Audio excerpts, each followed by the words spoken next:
trying to use it to get on Twitter.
And a pleasant good evening from Chalmette, Louisiana, where it is the debut of Crescent City Sports High School football. As tonight we've got an excellent non-district matchup to get our football season underway here on CCS.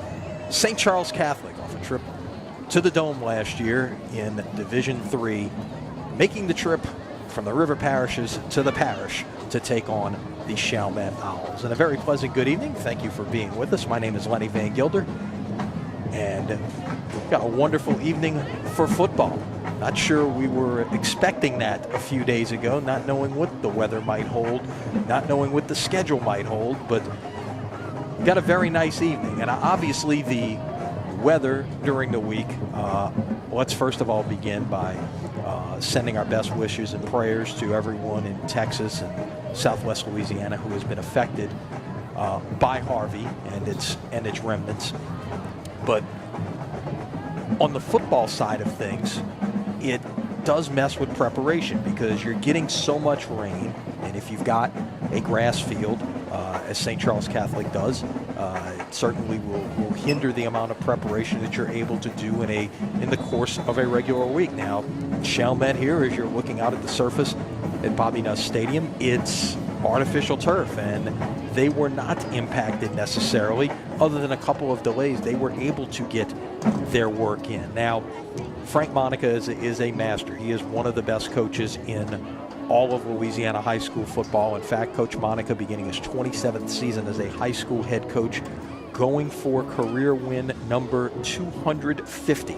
He would be the 6th active coach in Louisiana high school football and the 22nd coach overall to reach that mark. He is a master when it comes to motivation, when it comes to planning, the bumps in the road, if you will. He's seen them all, and they're not going to impact him necessarily. Jason Tucker in his 11th season, he has a team that won 7 games a year ago, and this is a good test really for both sides to start this season. You've got a team in St. Charles Catholic moving up from Class 2A to Class 3A this year, and they are really right at the bottom of Class 3A in that perspective, but they will be playing in District 10 3A this year, where they'll get some tests there right near the end of the season. We'll talk about their schedule later on, but yeah, so they're moving up, and so to play a Class 5A team like Chalmette with the numbers that they're going to have is certainly a good test for them. And they'll get another one next week when Destrehan heads into Laplace. That will be an outstanding Week 2 matchup. And for Chalmette, look, it's an opportunity to face a team that was in the Dome a year ago, that has a lot of key players back from that team, and it's so it's a good matchup, and it's the kind of way. Not only do we want to open the season and bringing you games here at Crescent City Sports, but that these two teams want to prepare, because at the end of the day, look, you're trying to get yourself ready and get into district play and get yourself ready for the postseason, and that's what you try to do is test yourself with good matchups in the non-district, and that is what we will see here this evening. Both of these teams won their jamborees a week ago. St. Charles Catholic, a 29-0 winner over St. Thomas Aquinas. Chalmette was a 17-14 winner over Belle Chase. So these are two teams that got things started on the right foot, at least in the preseason portion of the schedule, if you will. Two teams are getting close to taking the field here. We're going to take a break. We'll come back with more as we're counting down the kickoff. St. Charles Catholic at Chalmette. It is Week 1 of the Louisiana high school football season, and we are pleased to be with you here on CrescentCitySports.com.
Captain for the Sonics, number 17 is John Moore, Captains meeting at the center of the field for the opening coin toss of this 2017 season. St. Charles Catholic decked out in white jerseys, white pants with the blue headgear.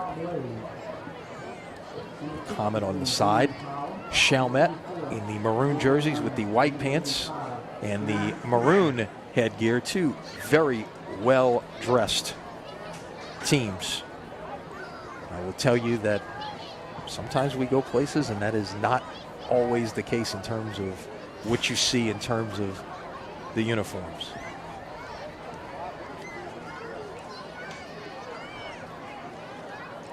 The referee going through all the proceedings in the center of the field.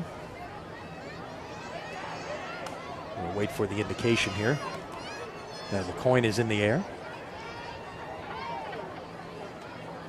Chalmette has won the toss.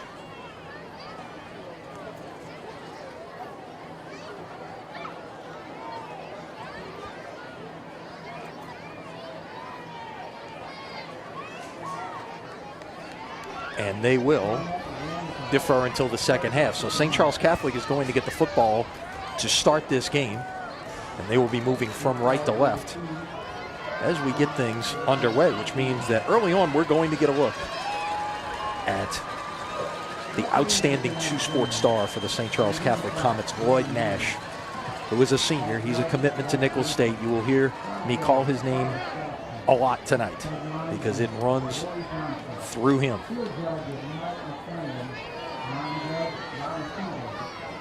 You will get a chance to see what he has to do right away.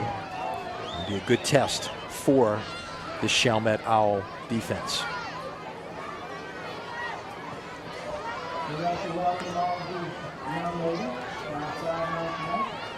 The referee's getting their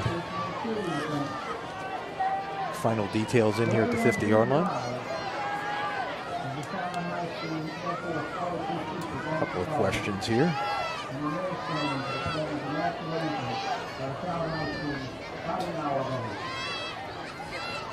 Now the referees will assume the position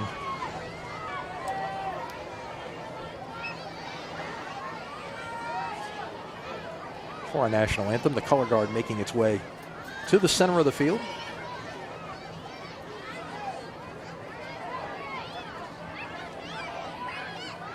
A few clouds overhead, but that just means it's going to be a little bit cooler on this Friday, September 1st. Quite a night for football. And we'll pause to honor our nation, the Star-Spangled Banner.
Our Star-Spangled Banner from Bobby Nuss Stadium here in Chalmette, Louisiana.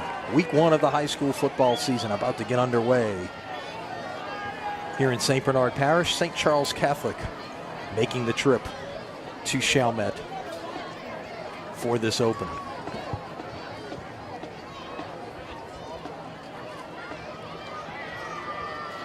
As we mentioned, it's actually turned out to be a pleasant night with the overcast conditions here.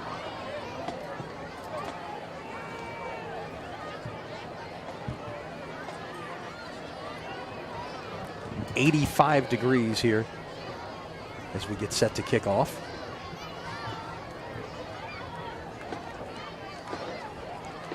It feels like 91. Only a slight chance of rain this evening. Wind out of the northwest at 4 miles an hour. The humidity at 84%. I got to tell you, it doesn't feel that humid out there though. Walking the field, visiting with both teams prior to kickoff. It is, by all considerations, when you're talking about week 1 of the high school football season in these parts, a nice night for football. It will be Douglas Saavedra to kick it off here for Chalmette.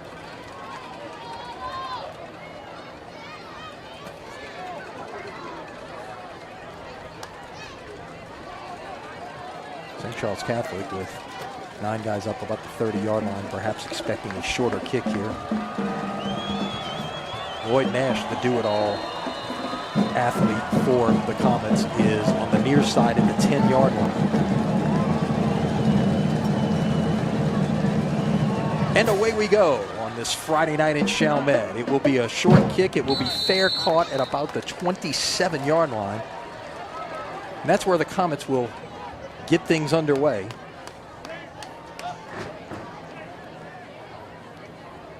Nash with a very talented backfield to work with. Narquez Jones, Philip Tron will be back there. Nash a senior, Jones also a senior, Tron the sophomore.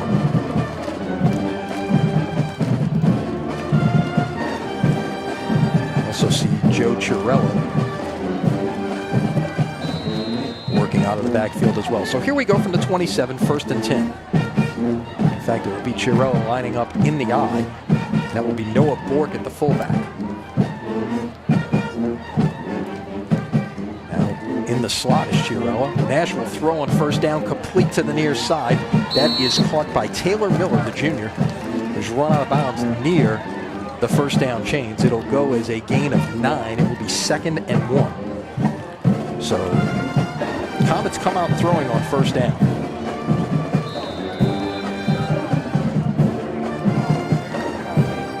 It'll be 2nd and 1 at the 36.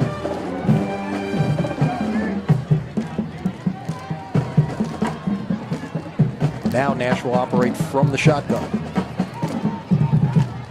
Man in motion. He'll keep it, and he is met. Quite the hit.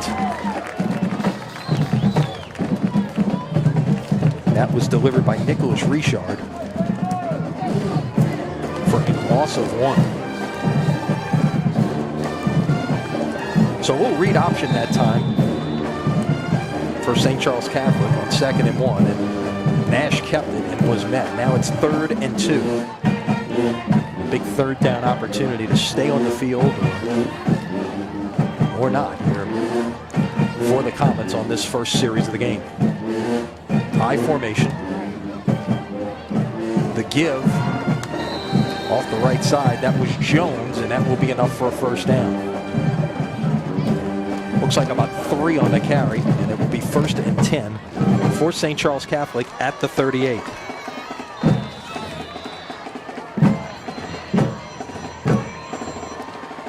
So a 3rd down conversion keeps this opening drive alive.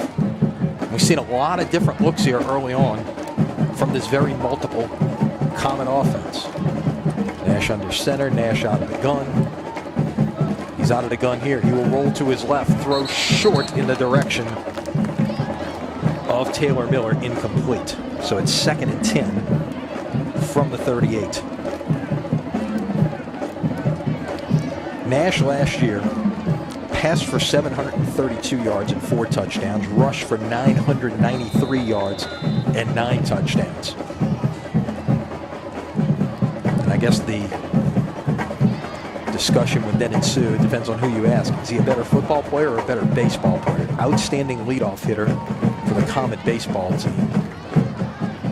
Beat you with his bat and with his legs, and he's going to try and beat with his legs right here. He's across midfield, and that's a 1st down. Give him 13 on the carry. And that is the one thing that you can do everything right on defense. You've got guys covered. He drops back to pass. But Nash can put it down and go. And that's short of having a spy out there defensively, that is very hard to account for. And he gains 13 there, moves the chains, and St. Charles Catholic on this first drive of the season finds themselves on the Chalmette side of the 50. That is a lateral. It will go as a running play, and it will go as a good running play for Chiarella off the left side. He'll get 8 and put the Comets in a very favorable down and distance position. It'll be 2nd and 2 from the 41.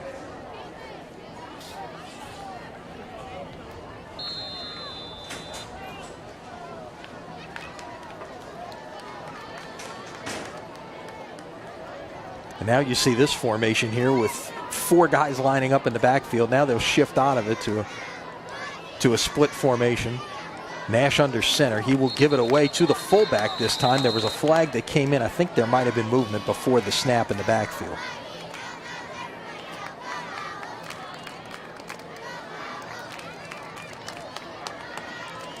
Call it a legal procedure. False start. It'll be 5 yards. 2nd down 7 at the 46.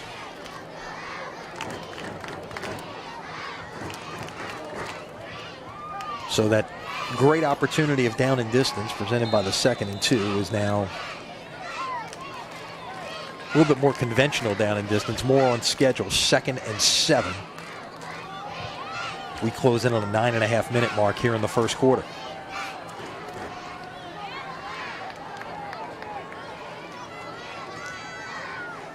Break the eye, offset the fullback, and this will be off the right side. Jones up near the first down. It's going to be just short, though. Jones was the leading rusher on this team a year ago, only played in 12 games, but had 1,035 yards and 14 touchdowns. Got 6 right there, and it is 3rd and 1 from the Chalmette 40-yard line. This will be play number 8 of this opening drive for the Comets.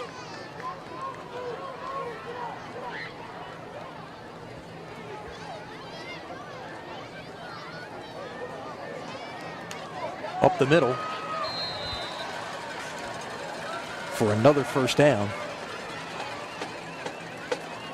And that was Nash taking care of things himself.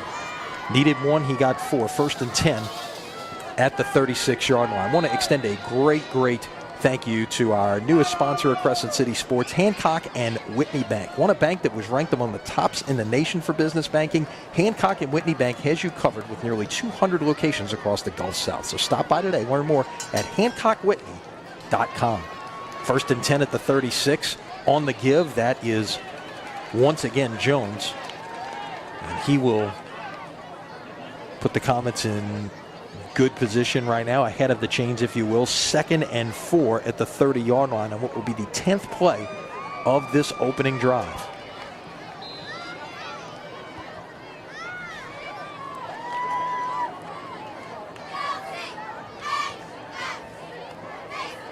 Again, you see those 4 backs, or 4 skill players lining up in the backfield, and then they shift the formation to one side or the other. Again on the ground. This isn't going very far, though, for Jones. It was carried 4 times on this opening possession. That's going to go officially as no gain. It will be once again at the 30, 3rd down and 4. And St. Charles Catholic, a third down opportunity on this opening possession. They have converted the first 2.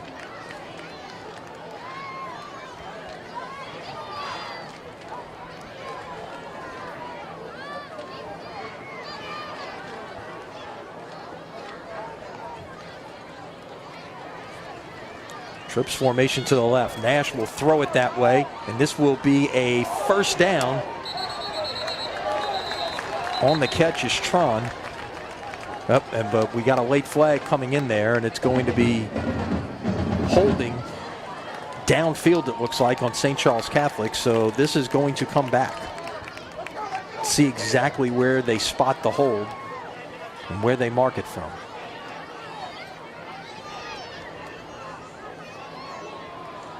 Would have been a first down on that pass to the outside, but Again, we'll get the penalty here coming up. It'll be the second of the night on the Comets.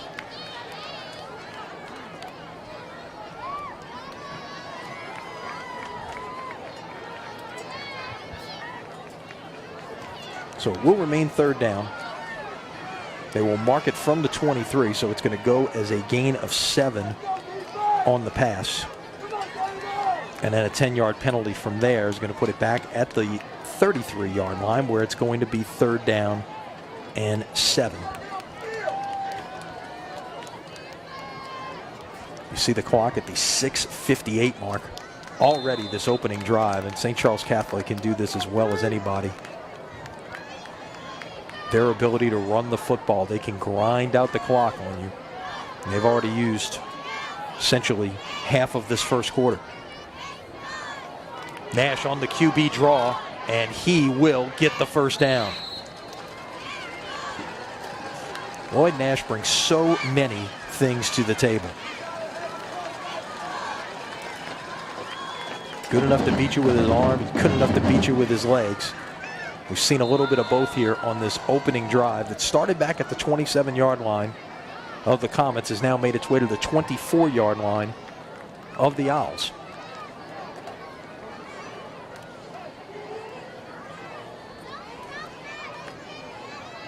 Fourth first down of this opening possession. Nash working under center. This is going to be a little bit of an end around. Jones took the inside handoff coming from the end.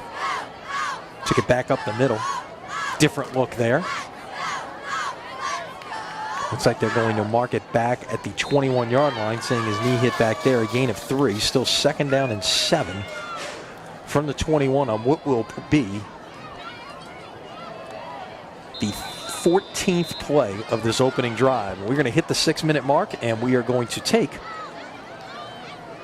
a hydration timeout, which you get those in the month of September in these parts. And we'll take the break with them. St. Charles Catholic has eaten up the first half of this first quarter, running 13 plays already. No score from Bobby Nuss Stadium here in Chalmette. You are watching high school football on CrescentCitySports.com.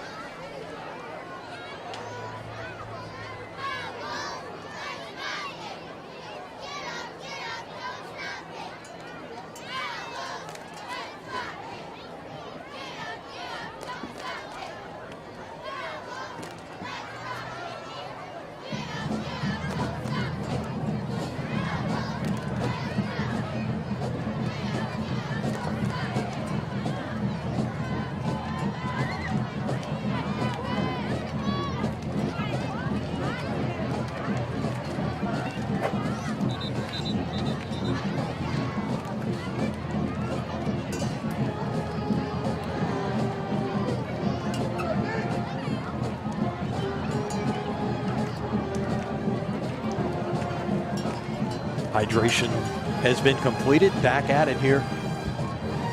Still in this opening possession of the game. It has taken more than 6 minutes off the clock, and St. Charles Catholic has moved from the 27, their own 27, to the 21 of Chalmette, where they'll play a second down 7. Nash, play action, rolls.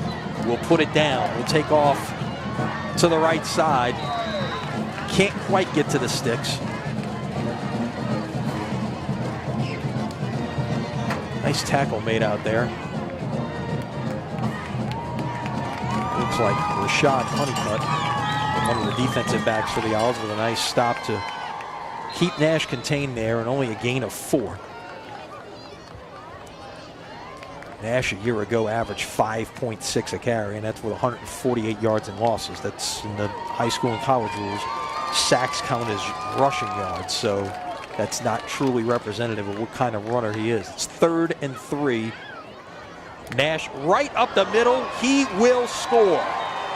17 yards as Nash on the read option pulled it back in and took it right up the middle for a 17-yard score.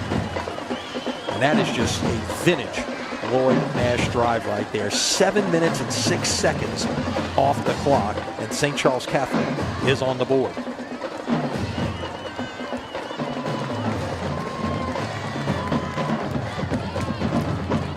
Shifted over here. Line up for the point after. It will be Cameron Fobb to kick the extra point. And it's good. So with 4:54 remaining here in the first quarter, your score, St. Charles Catholic 7, Chalmette nothing. What a first drive for the Comets. 4 third down conversions on that drive. Brilliant effort there to continue to move the sticks, and especially when they needed it the most, it got handled by none other than Lloyd Nash. 7 minutes, 6 seconds come off the clock on what was a 15-play, 73-yard drive.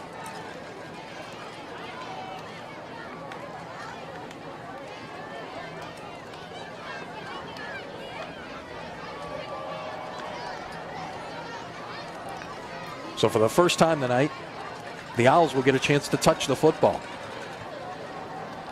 They deferred. I'm sure they probably thought they were going to touch it before the 4:54 mark of the first quarter. But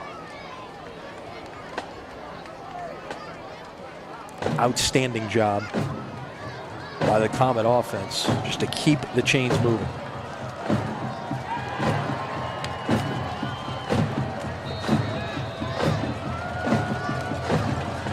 Kick on its way to about the 5.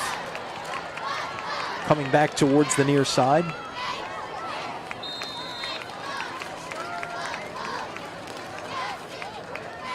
That is Brendan Horman on the return.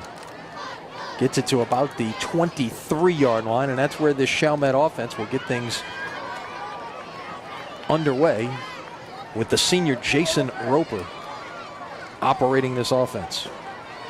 Roper had an outstanding jamboree against Belle Chase, a 10-yard touchdown run, 161 passing yards.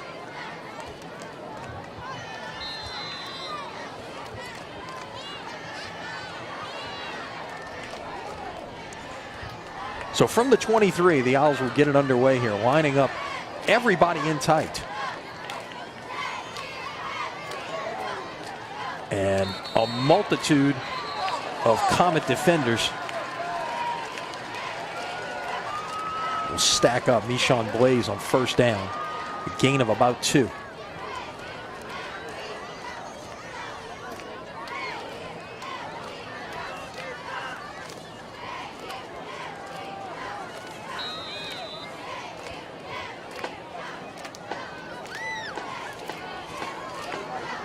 Blaze a year ago, 576 rushing yards with 11 touchdowns. These two teams really have a lot of their skill back, especially at the running back position. Now Blaze tried to break it outside, but got tripped up. This will be very close to a first down. It's going to be 3rd and 1 after the 7-yard carry by Blaze. 576 yards, 8.1 average per carry, and 11 touchdowns last season.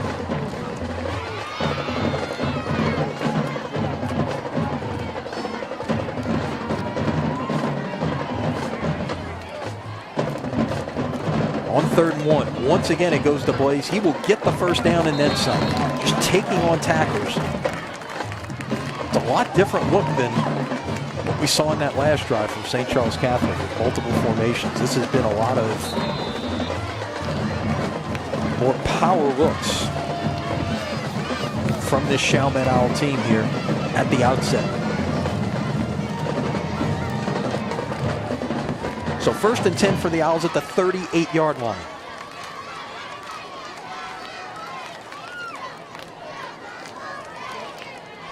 And that will be the other big running back for the Owls. Horman, who we saw on the kickoff return, he will get about 2.5. Officially make it 3. 2nd down 7 at the 41.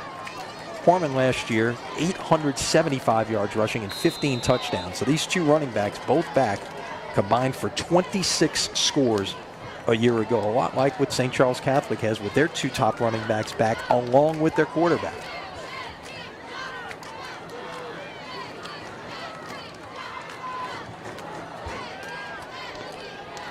Now we'll see some motion this time, and that is defended very well, getting into the backfield there. It was number 78, the nose guard, Mason Narcisse, all-district selection as a freshman. Got in there and helped break up that play, and it only resulted in a gain of 1 for Blaze, and now it will be 3rd down 6 at the 42-yard line. All we've seen thus far on 3rd down, conversions for both teams. St. Charles Catholic did it 4 times. Chalmette has done it once.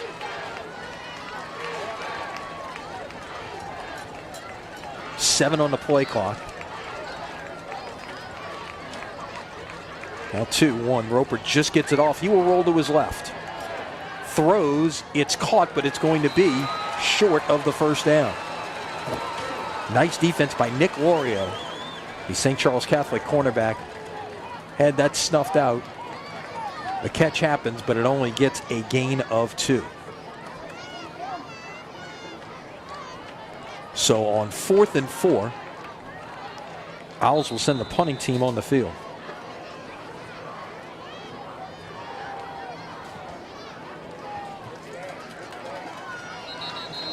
As we tick down near the 1-minute mark here, and we'll get a whistle. Timeout. Timeout, St. Charles Catholic. Gives us a chance to remind you, if you want the bank named Gambit's best local financial institution for 2016, then you want Hancock and Whitney Bank with nearly 200 locations across the Gulf South. So stop by today. Learn more at HancockWhitney.com. And our thanks to the folks at Hancock and Whitney Bank, our newest sponsor here at CrescentCitySports.com. They will help bring you these live streams all season long. And by the way, next week, we've got a full slate on hand. Some really outstanding games on tap next week. Thursday night, Thomas Jefferson and Newman. Next Friday night, what a rivalry we've got on tap between Lutcher and St. James. And then on Saturday, we'll have Brother Martin and Warren Easton for you. So the only place to watch the best high school football in New Orleans is right here at CrescentCitySports.com. Punt on the way here on 4th and 4 after the timeout. Wobbly kick will roll down now inside the 20, and it will be downed at about the 16-yard line, about a 40-yard punt. Horman handling the punting. Got a friendly roll that time, and so the Comets will be pinned back a little bit to get things started here. 1st and 10 at their own 17-yard line. Lloyd Nash and Company. 52 seconds remaining here in the 1st quarter. Again, they went 73 yards in 15 plays, took 7:06 off the clock in that opening possession. Out of the eye.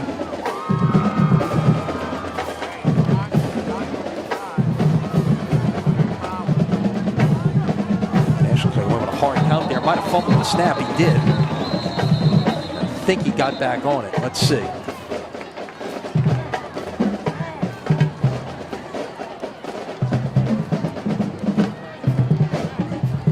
Yep. Check that. We got a false start on St. Charles Catholic. So, never mind that. People now back up behind the chains. 1st and 15 at the 12. That was the one thing that St. Charles Catholic was able to stay away from. There were a couple of penalties, but they stayed in front of the chains. They did not get behind the chains in that opening possession. Penalties came on a 2nd and 2. And on a 3rd and 4 on a penalty downfield on a pass play that would have had the 1st down and only backed them up 3 yards. So there's that look again where you see him start with really a 4-man eye formation, and they shift out of it from there. play action on 1st and 15. Nash will be brought down at the 5-yard line.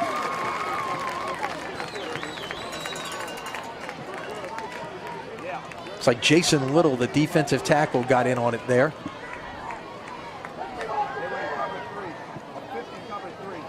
Officially, I think they're going to spot it at the 6, so it's going to go as a loss of 6 in the sack.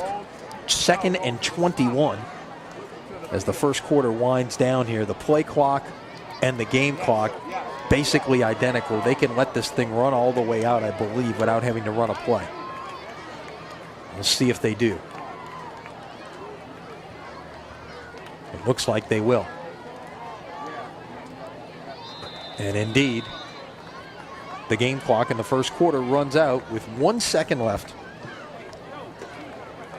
on the play clock. So we have completed 12 minutes here in week 1 of this high school football season. St. Charles Catholic, a brilliant opening drive. They have a 7-0 lead over Chalmette. Back with more here on CrescentCitySports.com.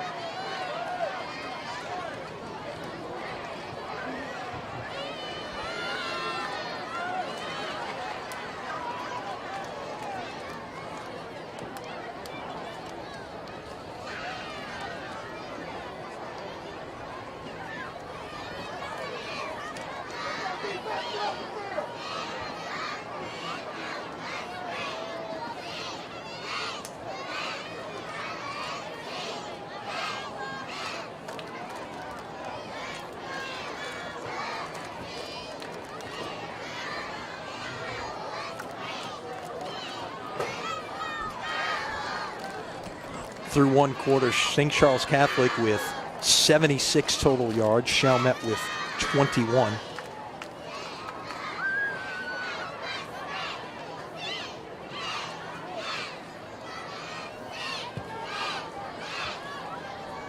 Again, we mentioned probably the key number that really jumps off the page, 4 for 4 on 3rd down conversions. Although as we get things started here in this second quarter, the Comets really find themselves on the wrong side of the change. 2nd and 21 at the 6-yard line. Nash from the gun.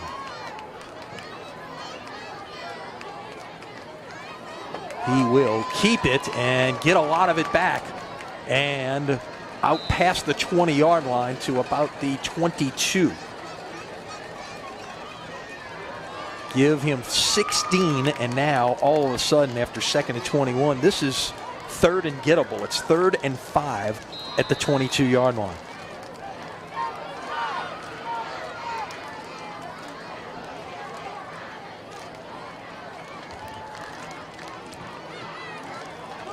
So let's see what Frank Monica dials up here on 3rd and 5. Again, the Comets 4 for 4 on 3rd downs here this evening.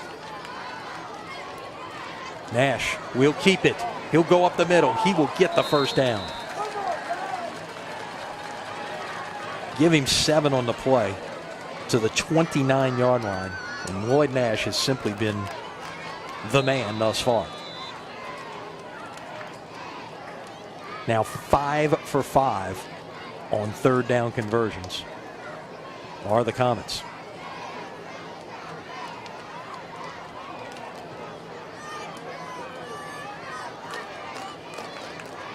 You know, one thing, I'll tell you more after the snap here. Nash finds his receiver, 1st down, again goes in the direction of Taylor Miller. Seen him go that way 3 times tonight, completed a couple of them. That is 14 on the catch there to the 43-yard line, and another Comet 1st down. Visiting with Jason Tucker before the game, and it was, you know, you get to this point, you know, an hour before kickoff, and said, I guess the hay is in the barn at this point. He says, no, you're making in-game adjustments. It's never totally in the barn. As Nash gives it away on 1st down. carry by Jones. He'll get about a yard, and it'll be 2nd and 9 at the 44. Now, one of the adjustments, whether it's right now or it's at halftime, that clearly Chalmette has got to deal with, and for that matter, probably everybody who faces St. Charles Catholic this year, is what do you do to try to defend number 5? He's truly a dual threat.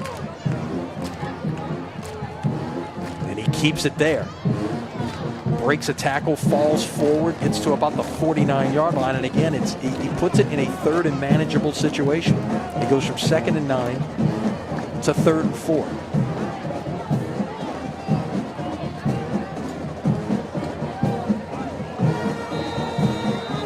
So the 6th third down play of the night for St. Charles Catholic, and thus far, the Comets are 5 for 5.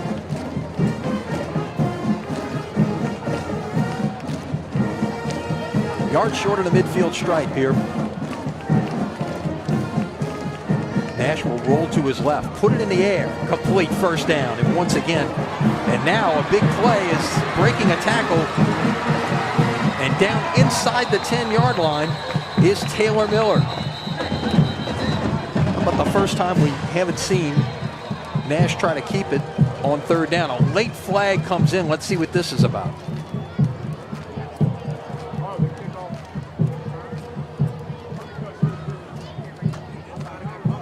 Pass went all the way down inside the 10-yard line.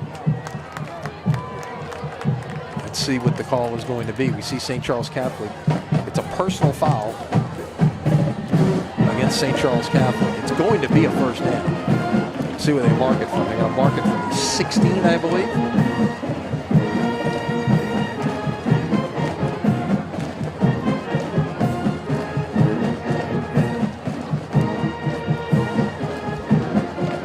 The official mark off here.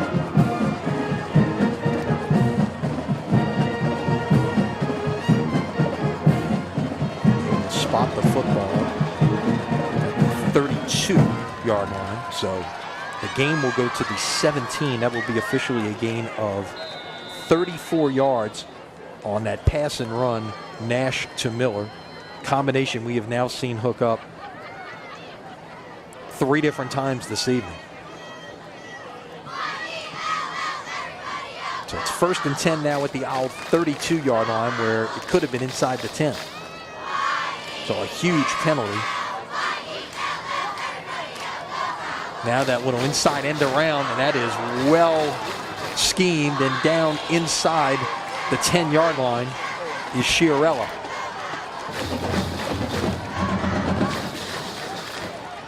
They will spot it. Like at the 9-yard line, it'll be a gain of 23 yards. So all of a sudden, now we're seeing some big plays start to happen. And really, it's been about grinding it out up until this point. But a couple of big plays, one somewhat thwarted by a penalty. And all of a sudden, the Comets have 1st and goal at the 9.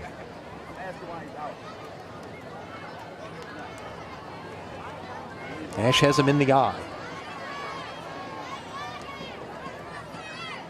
That's the give up the middle, and a good push that time.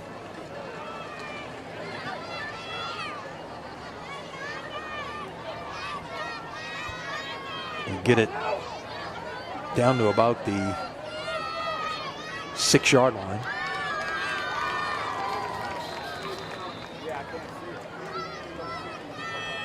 I believe that was Jones on the carry as we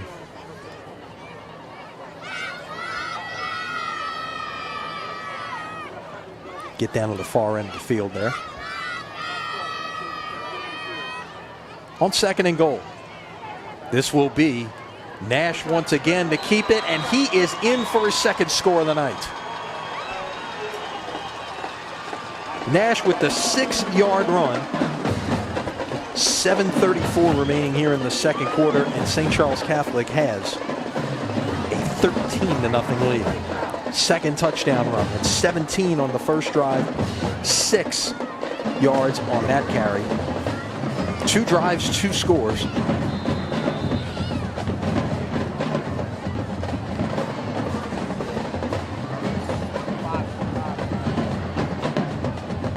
That one only took 10 plays after 15 on the opening drive. That kick is no good, wide left. So 7:34 remaining here in the second quarter. Your score now, St. Charles Catholic 13, Chalmette nothing. In this portion of Crescent City Sports Prep Football, presented by Ye Olde College Inn and Rockin' Bowl. Catch the Wise Guys tonight and the Boogeymen tomorrow night at Rockin' Bowl. And on Tuesday, Rockin' Bowl is the new home for the Greater New Orleans Sports Foundation Quarterback Club luncheons, Tuesday at noon. So come on out, check out a great lineup of speakers. Tulane Athletic Director Troy Dannon, LSU Senior Associate AD Verge Osbury.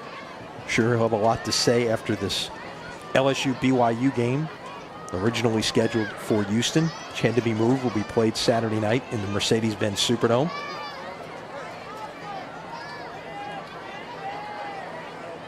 Cookie Rojas, the GM of the Baby Cakes, their season wraps up on Monday. Nelson Stewart, the head coach at Newman. And Deuce McAllister, now the analyst for Saints Radio Network. Hall of Famer in his own right. That's all this Tuesday at noon. Quarterback Club at its new home at Rockin' Bowl. Kick on its way to about the 11-yard line, and a nice play on special teams to get down there. 11s were everywhere on that one. It was actually number 10 on the stop, though. That was a freshman, Mandel Eugene, making the stop on special teams there on the return by Horman. So Chalmette will start things here at the 23-yard line.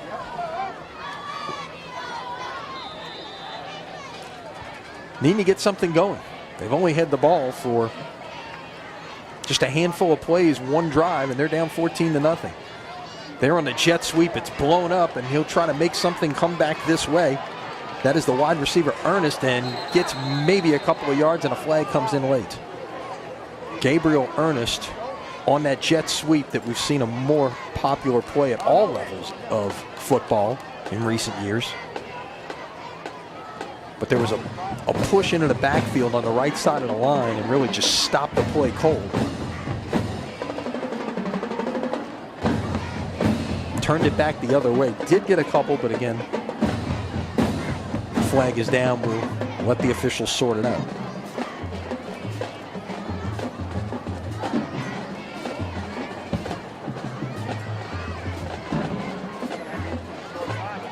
Personal foul against St. Charles Catholic. Personal foul against Chalmette. They'll offset.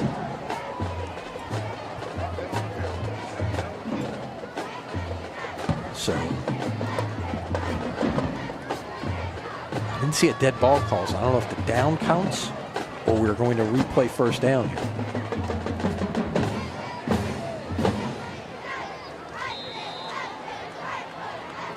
I think we may be replaying first down, at least going by the down markers on the far side. It happened before the play had ended. So 1st and 10 once again here at the 23-yard line. Deep shot down the middle of the field, just out of the reach of Ernest. Roper put it out there. Ernest had a step on the defender, but it was just out of his reach, and it's 2nd and 10.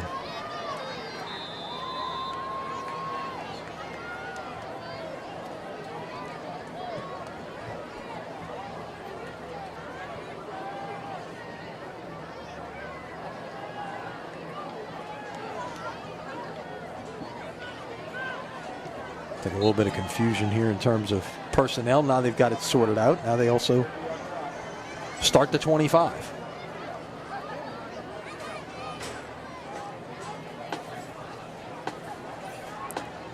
Roper will put it down and run with it.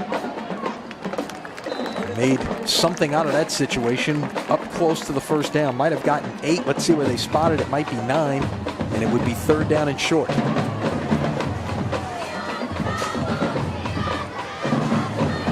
To the 32. It's going to be 3rd and 1.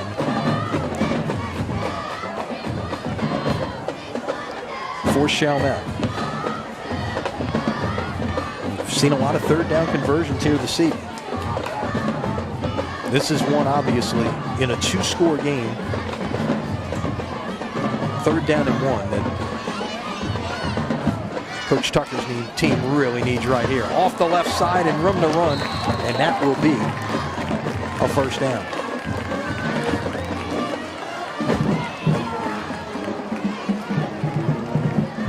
That was number 25, Bridgewater, on the carry that time. Coming into the short yardage situation, needed 1, he got 7, and that'll move the sticks once again. 1st and 10 at the 39.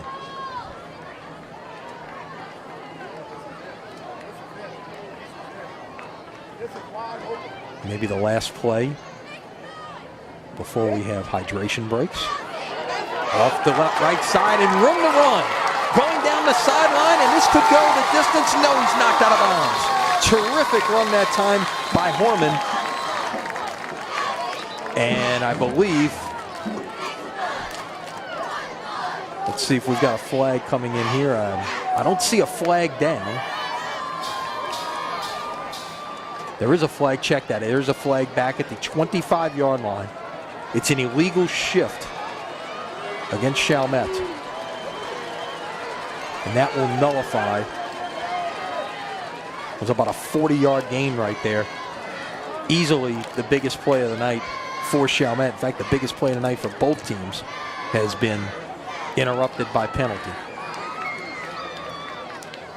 We back them up 5 yards. It'll be 1st and 15 at the 34-yard line, and we have hit the 6-minute mark here of the second quarter. It means it's time for a hydration break. 6 minutes to play here in the second quarter. Your score, St. Charles Catholic 13, Chalmette nothing. Thank you for being with us on this Friday night of Week 1 at CrescentCitySports.com.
So a tough break for the Owls right there in that last play before the hydration break. About a 40-yard gain down the right side, wiped out. They'll throw it on 1st and 15 here to the near side and get all of it back and then some, although a flag comes in, and that will be Nishan Blaze on the catch. Another big play, and they will get a lot of this taken back, it appears, by a penalty.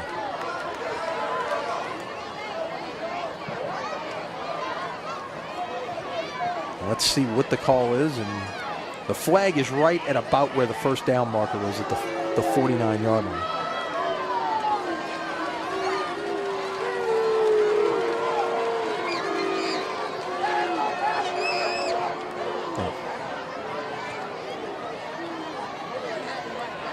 They will mark it from the 49. It'll go back 10 yards. And so we've seen about maybe 70, 75 yards in gains here on these last 2 plays.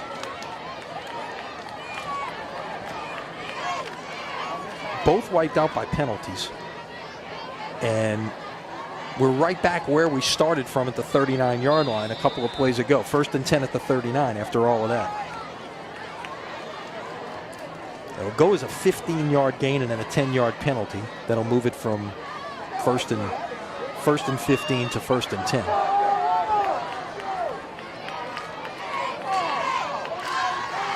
So that's now 3 really huge plays that we have seen over the course of the last 2 series.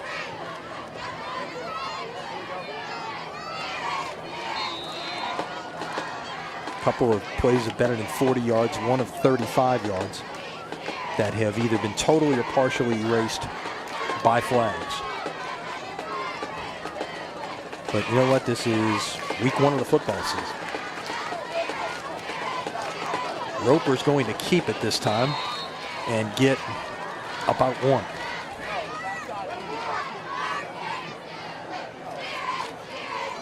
Second and 9 now at the 40-yard line.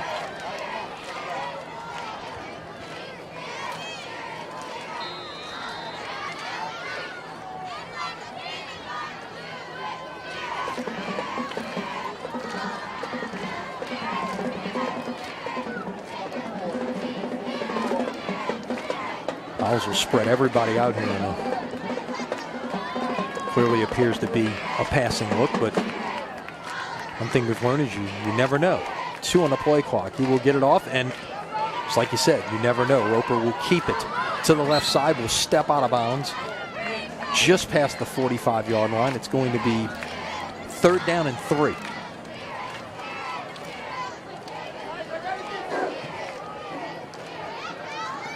Third and 3 at the 46, and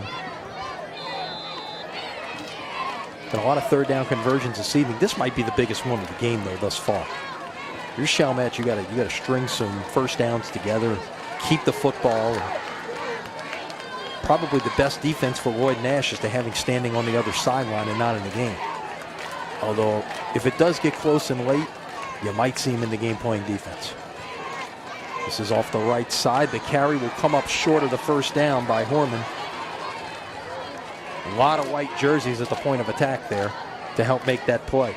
So it's going to be 4th down and 2 at the 47. And let's see what Jason Tucker decides to do here. He's going to line up in punt formation.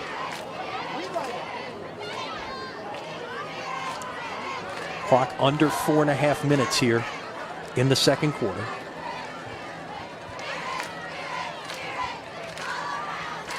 It's a short snap and a fake up the middle, 1st down.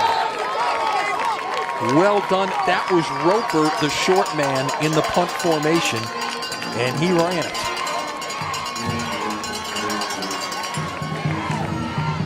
So we don't get a 3rd down conversion there. This time we get a 4th down conversion.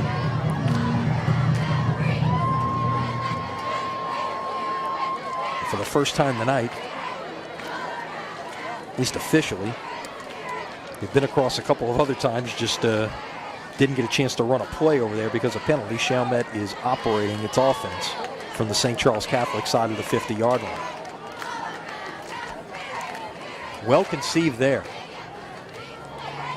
Now we'll go back to that end around look with Horman.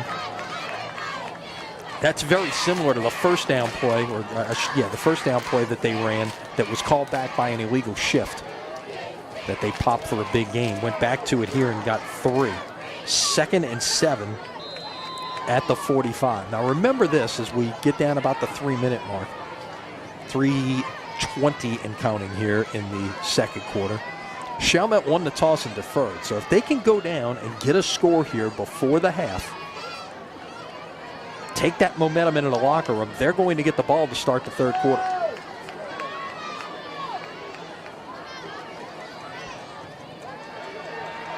Pass nicely drawn up there.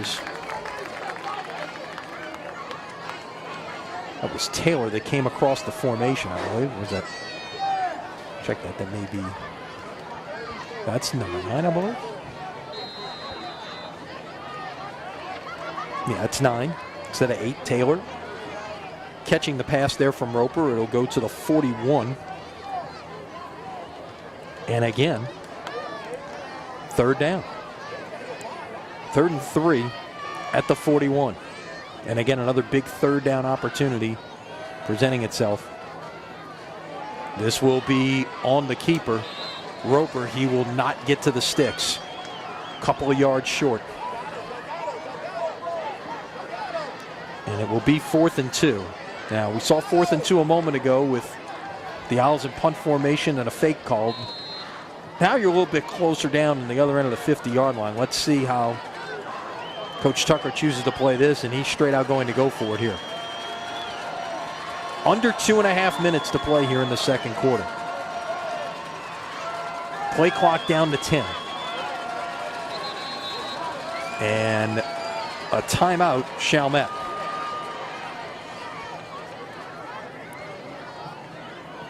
Maybe didn't like the look that he saw on the defensive side. Who knows, but that's, rather than run something against a defense you didn't want, call the timeout, talk about it, and decide what you're going to do. This portion of Crescent City Sports Prep Football presented by Yale College Inn and Rockin' Bowl. College Inn, a true New Orleans farm-to-table restaurant, open Tuesday through Saturday for dinner, in the home of the New Orleans Prep Sports Hall of Fame, the old College Inn.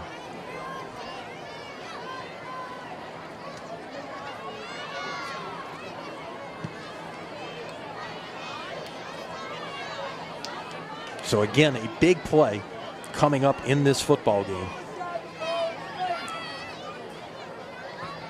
Talking a lot about St. Charles Catholic and their third down conversions. Could we suddenly shift the storyline to Chalmette and their fourth down conversions? Got one a moment ago on a fake punt. See what the Owls have dialed up here on 4th and 2 at the St. Charles Catholic 40-yard line when we resume.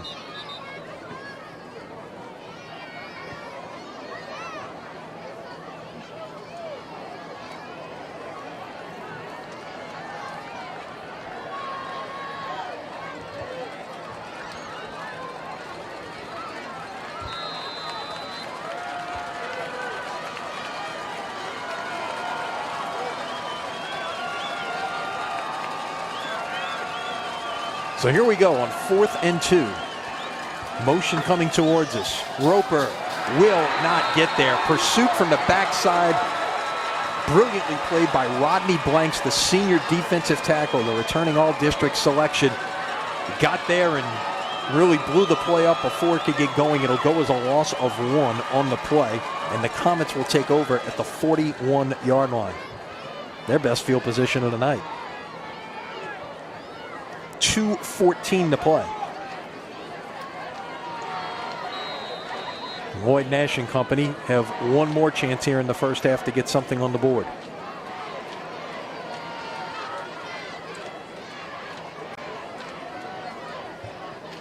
Come on in 4 wide look, 2 to each side. Nash from the shotgun. Will go to his left, caught. Right back to his favorite target, it appears. That is Taylor Miller. That will move the chains. Give him 11 yards to the Chalmette 48-yard line.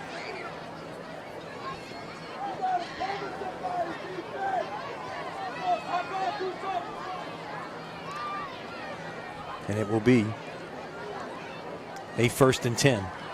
Again, 4 wide receivers. And Nash will put it down and go. And get about 8, but a flag comes in. This is likely headed back the other way. Let's see.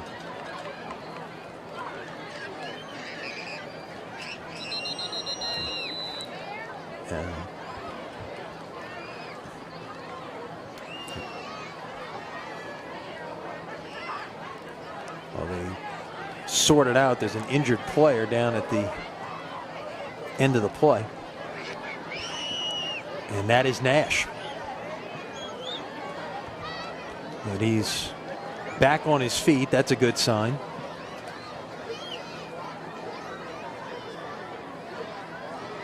Trainer's out there taking a look at him. That is the backup quarterback getting in some snaps. That is Sutton Bourgeois. the junior. Nash is going off, and it's going to be Bourgeois coming on. Now watch this. This could be a big moment in this football game. There will be officially 2 yards on the run as the penalty came downfield for Nash. St. Charles Catholic is going to play 1st and 18 at its own 44-yard line with a new quarterback in the game. And call it what it is, the best player on the field is not in the game right now. And let's see how that changes what Frank Monica does.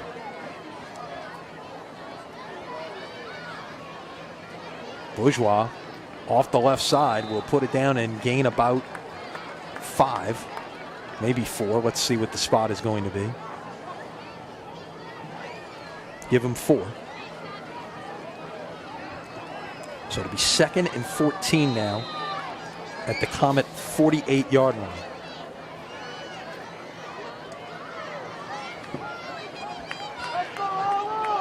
Clock ticks down. 70 seconds remaining here in the first half. Now Bourgeois back to pass. He will go up the middle. And a late flag comes in. I don't know if they saw a face mask or they saw a horse collar, exactly what that was there. That was like Jason Little on the tackle there. Or check, yeah, it's 47, that's Little.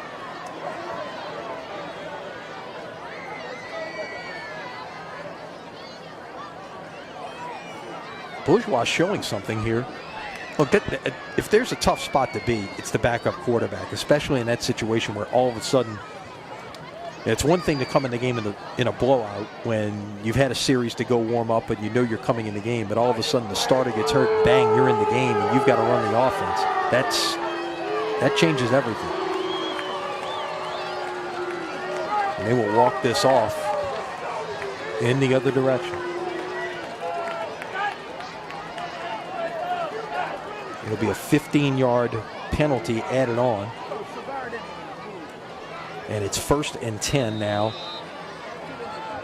at the 35-yard line as the clock runs under 50 seconds.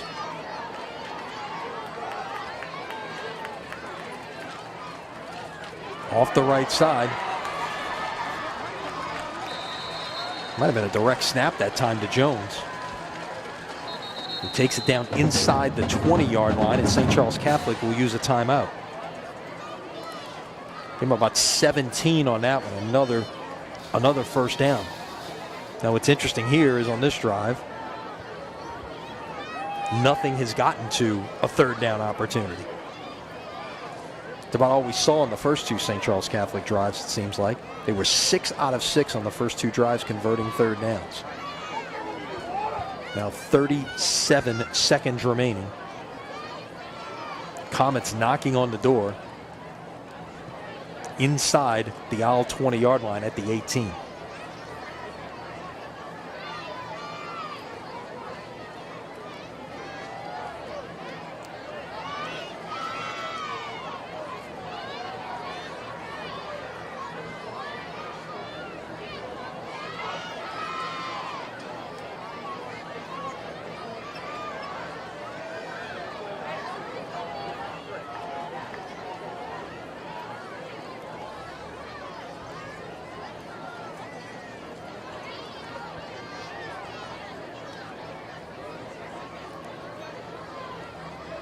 It looks like Jones is actually running the offense right now, taking over at quarterback.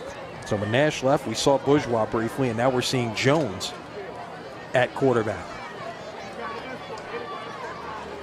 And of course, he is certainly a threat to run, a 1,000-yard rusher a year ago. He will fake it, keep it, get down to about the 12-yard line. Clock ticks down to about 30 seconds. They're in a hurry. But again, you're doing this without a regular quarterback in there. 17, 16, 15. Clock ticks down to 10. Maybe waiting to call timeout, kick a field goal here. 4, 3, 2, timeout. Or did they let it run out? Let's see. Hang on. Timeout, St. Charles Catholic. So there'll be some time back on the clock. Scoreboard clock shows 0, but the half is not over. There will be a couple of seconds back on the clock. Let's see if they'll take one shot at trying to score a touchdown here or if they'll try to kick a field goal. Ball at the 12-yard line.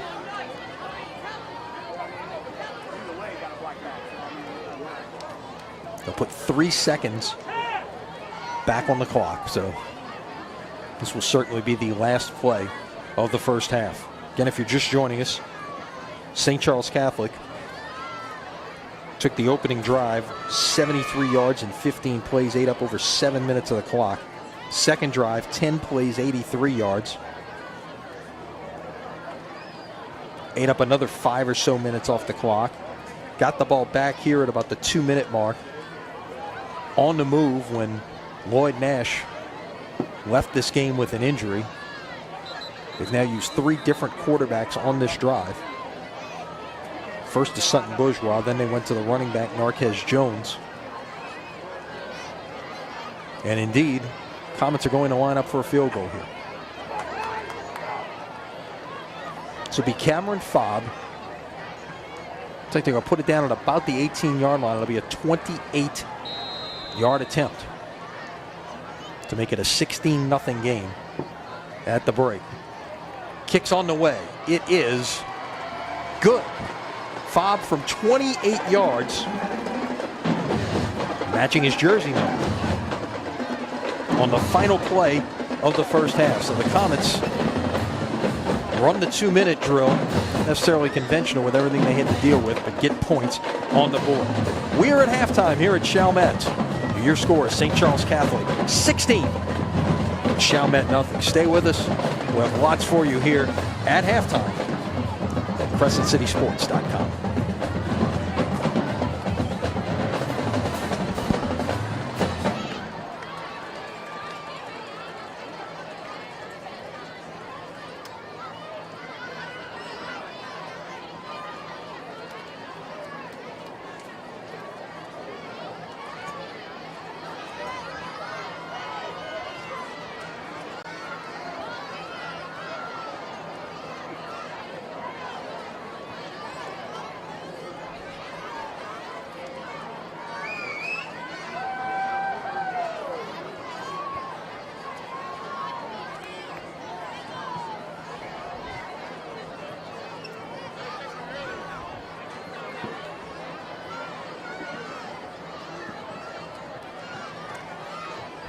Halftime here at Chalmette. Our score, St. Charles Catholic 16, Chalmette nothing. The Owl Band getting ready to take the field for their halftime performance. Pleased to be joined here in the press box by the principal of Chalmette High School, Mr. Wayne Warner. It is a pleasure to be back here on your campus. I was telling one of your staff members earlier, I haven't been back here for a football game in quite a long time. In fact, back to my high school days, which I won't reveal how long ago it was, but it was long enough. And but what you guys have done, obviously, this week being the anniversary of Katrina is sometimes not a friendly reminder of things, but what you guys have done with the physical plant over the last 12 years here in building a magnificent campus, in the span after that is to be commended under your leadership. Well, thank you. There's a lot of people that made this happen. After Katrina, when we first came back, our kids had lost everything. I mean, when I say everything, they had nothing left. So as we were able to rebuild, our goal was just to provide them with the best possible facility we could and make it something that was truly a point of pride in the parish for what we have. So I think we've accomplished that. We worked very hard to do it, and Ms. Voce, our superintendent, guided us to this point, and we were just very happy that we were able to come back at all, because at that time, right at the hurricane, we weren't even sure we would come back. I guess one of the things that there was no book to work from went back in 2005. It was all kind of you learn as you go, I guess. But the one thing that seemed to come out of post-Katrina that people realize is there were a lot of things that were going to bring people back to New Orleans, but arguably the most important thing of that was the school system and being able to get the schools open, and obviously what you guys have done to even make the experience here that much greater post-Katrina. That was important. If you didn't get this school back open, the parish was not going to repopulate. That was exactly the driving force behind this. Everyone felt like if the schools didn't come back quickly, that we would never come back, because excuse me, when we first started talking about what we were going to do, we were working with FEMA people, federal government people, the Corps of Engineers, and the quickest they could tell us that we would be back would be, like, at first it was in January, then it was in March, and then finally they said it wouldn't be till maybe May when we could come back. And Ms. Voce said very, very bluntly, thank you very much, but we'll do it ourselves. And we were back in November, and we started out with 300 and some odd kids, and at the end of the year we had 2,500 students here, and that was from 3 years old to graduates. Wow. And really, I do honestly believe that the school system was the driving force of bringing everybody back. Once you left and had another place to live, and your children started school somewhere else, and you were coming back to a totally destroyed community, and your house wasn't there, and you had to think twice about coming back. And if they didn't have a place for the kids, you wouldn't have come back. So at that point, it really did work out well, and we're very good system at this point. Everything has just come together so well. And obviously the enrollment is back. The numbers along the line where you had it pre-Katrina, and in fact maybe even higher. Well, you know, the only high school in the parish now, and there were several before that, and before Katrina. So when we came back, it was decided once again some decisions had to be made, and we wanted every kid to have every opportunity that every other kid in St. Bernard had, whether you lived in Delacroix or you lived in Araby. So with one high school, we were able to provide all that great stuff that we have now that we may have split up a little bit before St. Katrina. Now, Wayne Warner, the principal at Chalmette High School, here, our guest at halftime, and as we listen to the Chalmette band out there, and obviously, like we touched on briefly, the physical plan. I mean, this playing surface, artificial turf, that, you know, obviously the price of turf has come down. That was, you know, a pipe dream on the high school level several years ago. Now it's become a lot more affordable. Now it gives you a really nice football facility, baseball facility, the same type of surface. Softball as well. And I imagine, you know, you get this down, and then the maintenance becomes, while it's different, you don't have to get out there and cut the grass every day or paint the lines or anything else. It is. I know it's different. You still have to take care of it, but it really has, you know, it's, you know, I'm a big believer in athletics as a front porch to a school, whether it's a high school or university, and, you know, and seeing what you guys have done with these facilities is certainly, you know, people come back out here for high school events and maybe who wouldn't ordinarily be out here, aren't from St. Bernard Parish, and get a chance to see what you guys have done from that perspective. It's outstanding. Well, thank you. Well, we get a lot of compliments from visiting schools as to what we do have. We try very hard to keep it up. It is a challenge sometimes to work with it, but for example, we really never have to call a football game on unless we're right. We can go in the ring and we never have trouble on the field. So I mean, that's a great thing about this type of service. But we have a lot of great things. We have a beautiful, great facility for our athletes. We have a wonderful fitness center for our PE classes, not athletic facility. Fitness for them. We have a size for our pool. We have on the other side of everything, we have dance. We have a huge theater, 440-seat theater. Jackson's stage. It's up to very, very modern.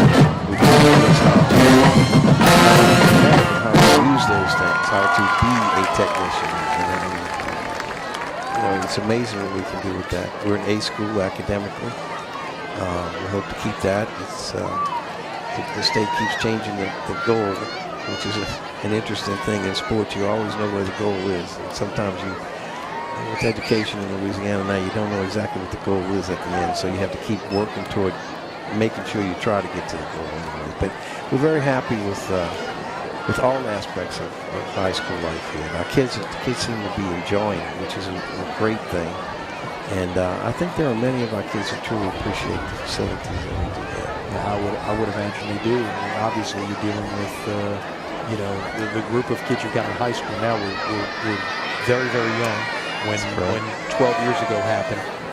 What in your time here, and I know you've been here over 40 years now, what are you most proud of about what has happened at Chalmette High School? Well, I'll tell you what I like. I truly enjoy the culture that we have.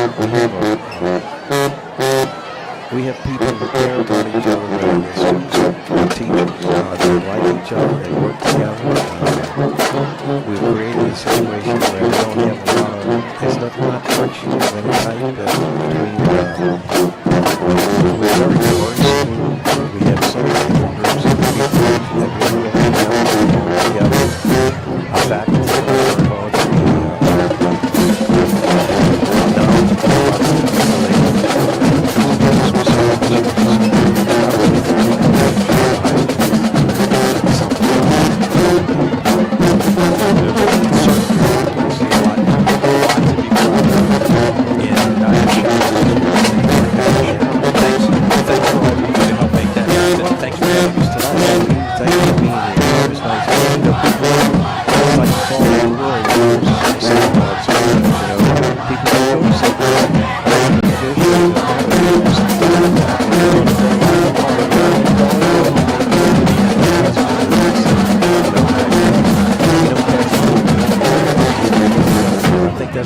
kind of special.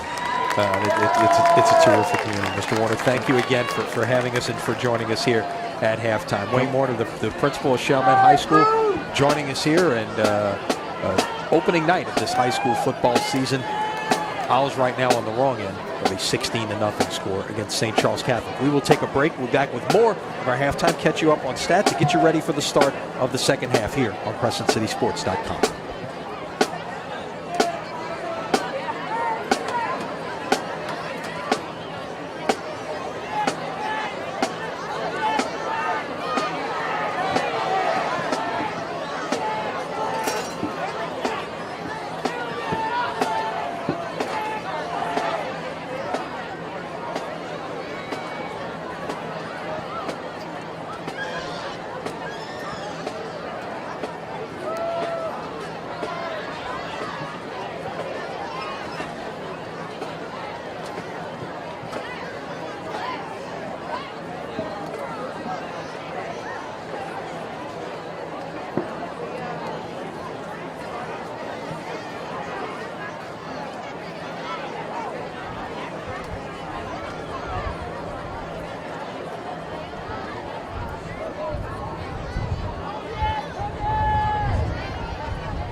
Welcome back as we take a look at some of the numbers here in the first half unofficially. St. Charles Catholic, 223 total yards to 57 for Chalmette. St. Charles Catholic averaged 7.7 yards per snap. Chalmette averaged 3.4 yards per snap. The big number of this game, again, we mentioned it a couple of times. Comets 6 of 6 on third downs in the first half. Lloyd Nash will have to find out his status at this point. 4 of 5 passing for 63 yards, 11 rushes for 76 yards, and 2 touchdowns. Marquez Jones, 9 carries for 44 yards. Joe Chiarella, 2 carries for 36 yards. Taylor Miller has caught all 4 of those Nash passes for 63 yards. On the Chalmette side, Jason Roper, 2 for 3 for 6 yards. Roper also leads the Owls in rushing, 5 carries, 20 yards. Nishan Blaze, 5 carries, 18 yards. To follow right behind Roper, as that's a quick look at some of our halftime numbers. Let's catch you up on some of the scores of what's going on out there in the world of high school football today in the New Orleans area. Earlier today, it was St. Martin's defeating Ben Franklin 13-6. Second quarter score, West St. John up on St. James 27-6. There in the second quarter. Again, we'll have St. James Lutcher for you next Friday night from St. James, a big rivalry game. Second quarter, Pope John Paul with a 17-0 lead over Westminster Christian. Halftime, Newman 27-0 over McMain. Third quarter, good one going on in Amite tonight. Country Day and Amite tied at 7. Second quarter, Laurandra leading Kentwood 14-7. At the half, Bogo Whistle with an 18-0 lead over North Lake Christian. Halftime down on the Bayou, De La Salle 22-0 over South Lafourche. Also at halftime down that way, Vanderbilt Catholic leading Thibodeau 24-7. Second quarter score, wow, shootout going on in Covington. The Lions leading Franklinton 49-20. Another game down in the Bayou way. Ellender leading Terrebonne 12-10 at halftime. Warren Easton, fourth quarter, all over Jesuit, 33-7. University High going into Mandeville, and again, Mandeville making a coaching change just a couple of weeks ago. Guy Lecomte stepping aside, 28-0, U High leading Mandeville at the half. Halftime down in the River Parishes, Hahnville 28-6 over West Jefferson. Riverdale and Grace King going at it tonight. Riverdale with a 17-0 lead in the second quarter there. Lakeshore over Fontainebleau 35-3 in the that game is now at halftime, and we mentioned that one. We should also send out our best wishes and prayers to Lakeshore's Greg Battistella. Had a stroke during last week's game. He's been a couple of hospitals. He's apparently back in the Slidell area now, on the road to recovery. It's going to be a long road, but so far, some of the indications have been good in that respect. And our best wishes and prayers to Greg and his family, and for everyone at Lakeshore. Other games tonight, South Terrebonne with a 14-0 lead over H.L. Bourgeois. That's a second quarter score. Ponchatoula headed over to Lake Charles to play Barb, 35-6 Barb, second quarter. Give them a lot of credit for, sure they had a lot to deal with this week in the direct line of that second landfall of Harvey, which I'm sure messed up their schedule a little bit, but they have dealt with it well, and they have a big lead over Ponchatoula in the second quarter. Of course, you can keep up with all the scores at CrescentCitySports.com on our All-State Sugar Bowl scoreboard. You will not find a better scoreboard anywhere. Please check it out. We're getting set for the start of the second half. Let's take a break one more time. We'll come back to get things underway in the third quarter right here on CrescentCitySports.com.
Getting set here for third quarter of football. Bobby Neff Stadium in Chalmette. Lenny Van Gilder with you.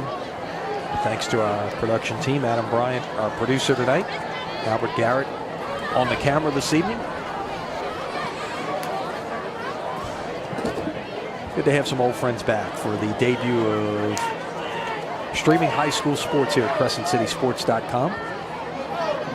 On Friday nights, Ken Trahan in the studio hosting the original, about WGSO 990 AM, his statewide network. And Jude Young in there running the controls on all the scores that you see on our All-State Sugar Bowl scoreboard. So, reminder to check that out. If you're at the games, if you had a game tomorrow, had a game next week, whatever it is, check it out on your phone, CrescentCitySports.com. No better place to get your high school scores. Third quarter of tonight's game brought to you by Hancock and Whitney Bank. Every business needs a partner they can trust, so go with Hancock and Whitney Bank, voted 2017's best New Orleans area bank by City Business. See how they can help take your business to the next level at HancockWhitney.com. Chalmette won the opening coin flip and elected to defer, so they will get the football to start the third quarter. They're really hoping the drive that was going late in the second quarter to be able to punch it in and get something done. Make this perhaps a one-score game when they came back in. But got stopped on fourth down. And then St. Charles Catholic went down, added a field goal to make this a 16-0 game.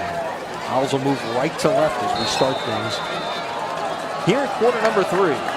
We are underway. Short kick to about the 24-yard line. Brought back to about the 32. Return that time, Derek Campbell.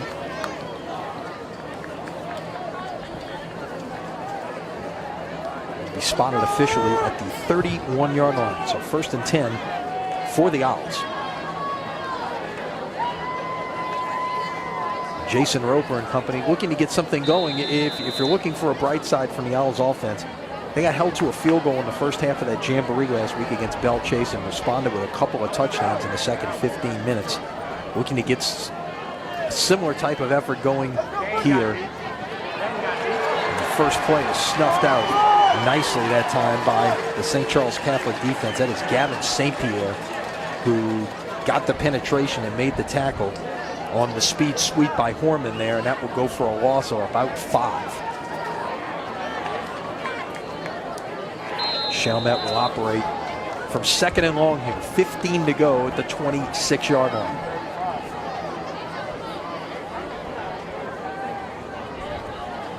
Roper out of the gun. Got his man in motion. Now will come the other way on that inside handoff, and was a little bit slow to develop there, but give Blaze credit for keeping those feet churning, and he turned that into an 11-yard gain. The biggest play of the night for the Owls that didn't involve a penalty. So it's 3rd and 4 at the 37. Big conversion down right here. We're going to keep this opening drive of the third quarter alive.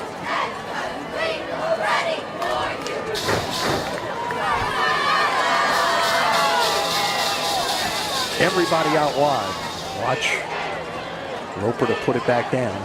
And he will on a sweep, and it's going to be snuffed out. Nice job by the Comet defense. Looked like that was Rodney Blanks, the first to get in there on the play. They will spot the football at the 39-yard line. It's going to be 4th down and 2.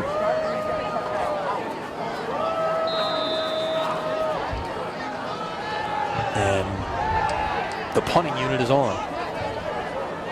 Comets quickly trying to substitute and get their punt defense out there. One thing that the Comets really excelling special teams. Flag is down. This will be a false start, so 4th and 2 just turned into 4th and 7. Not a big deal if you're punting, but the one thing that you might have been able to do there is entice a penalty out of the defense and perhaps pick up a cheap first down, but that's not the case. So 4th down, 7 to go at the 34-yard line. Punt is away. End over end. Fielded and a little bit of room to run on the near side. That is Philip Tron, who will take it out to the 45-yard line. And that's where St. Charles Catholic will get things underway here in the 3rd quarter. And let's see who we see at quarterback. It will not be Nash. It will be, again, the backup, Sutton Bourgeois, at quarterback. Got a sidecar to his left, 3 wide receivers in the formation. One comes in motion. It'll be an inside handoff to Tron. Give him a yard.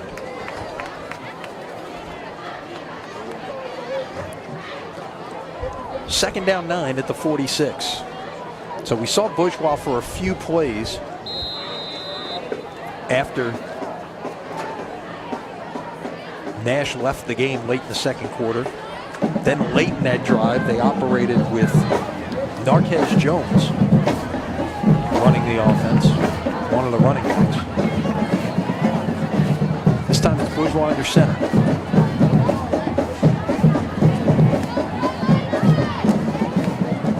A little bit of busted look there, but they turn it into something as Jones gets an open field down the near side and will run out of bounds inside the 35-yard line. Looked like the timing was off on that play from the start as Bourgeois and Jones collided for a moment in the backfield, but Jones popped it to the outside and found some clear running space and turned it into a 20-yard gain. So it's 1st and 10 at the Chalmette 34-yard line.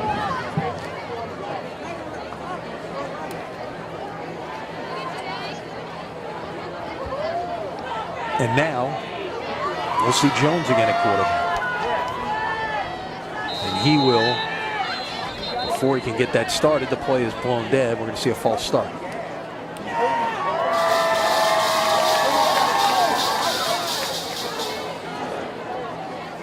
It'll be 1st and 15 from the 39-yard line.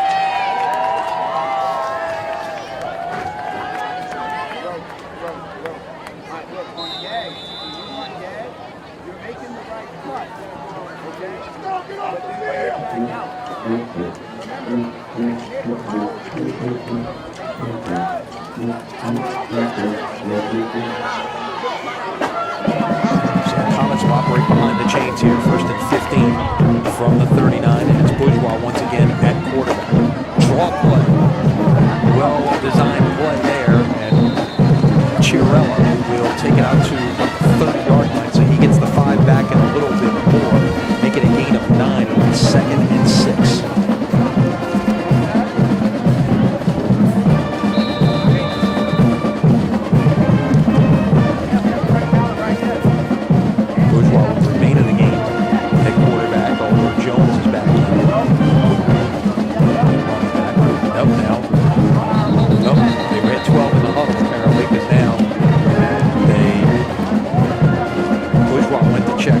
Let's see, maybe they only had 10 in the huddle when he left. He threw the flag. Let's count them up and see exactly how many were there. 1, 2, 3, 4, 5, 6, 7. I'm only seeing 10 guys. This flag might get picked up. Let's see. No flag. Indeed. They were going with Jones at quarterback. Bourgeois checked out, but no one else had come in. They thought, the referee thought, oh, they must have had 12 in the huddle. Turns out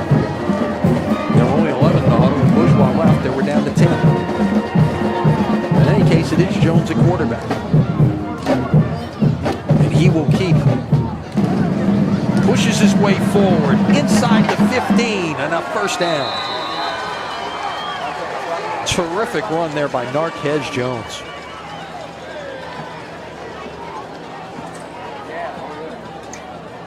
Down to, see where they spot it. Looks like it'll be at the 14-yard line. But some good hard-nosed running there.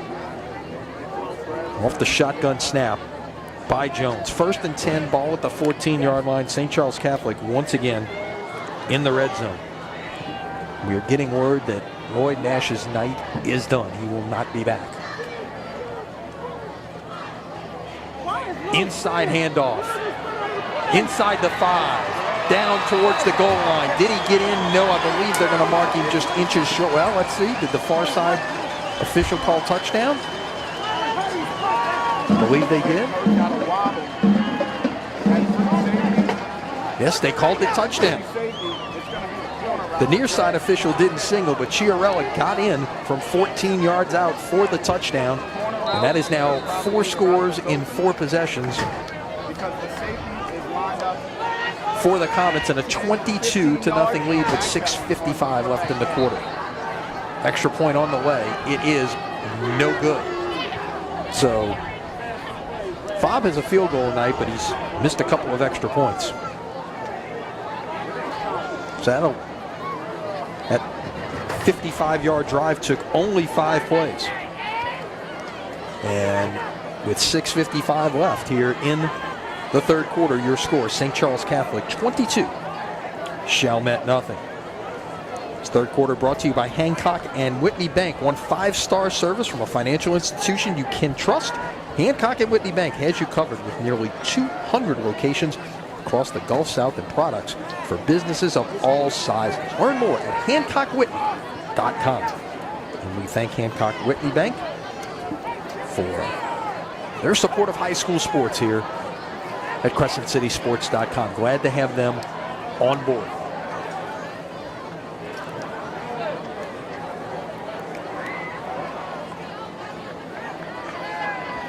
So Chalmette will get this back. Still a lot of time in this football game. 6:55 remaining in the third quarter. Try to get something going offensively. You know, one of the concerns, got a chance to talk a little bit to Frank Monica before the game, was the inability to really do anything full speed on a field outside all week because of the rain from Harvey. As the kickoff is on its way. Well touched, and that will go into the end zone for a touchback. And Fobb happy with that result. He knocks that one through across the goal line for the touchback. And Coach Monica's words to me were, we couldn't see a fastball. One of the things that he was concerned about is, I mean, you can walk through all day and try to defend the wing T elements that Chalmette does on offense, but you've got to be able to try to defend this type of offense with full speed practices on a regular field and in regular gear, and they really did not have the opportunity to do that throughout the week, and he was concerned just from the preparation perspective. But I asked him, I said, what, you focus on the mental end of things? He says, yeah, that's really all you can do. This play will come around the left side, and it's nicely executed by the Owls, and a nice effort of running by Blaze, who just upended Nick Lorio on that play on the near side and got near the first down marker. In fact, they will call it a first down at the 35. So give it.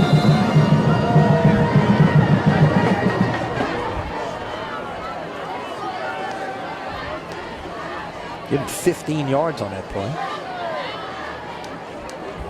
The best plays we've seen tonight from the Chalmette offense. Now at the 35. Nobody in the backfield but but Roper. And as we've seen on more than one occasion tonight, that does not absolutely mean a pass is coming. Flags before this one can get started. Delay a game. So now the Owls will operate from 1st and 15 at the 30-yard line. A lot of times we've seen these 5-wide sets, and Roper's running quarterback sweeps or quarterback draws or whatever the case may be.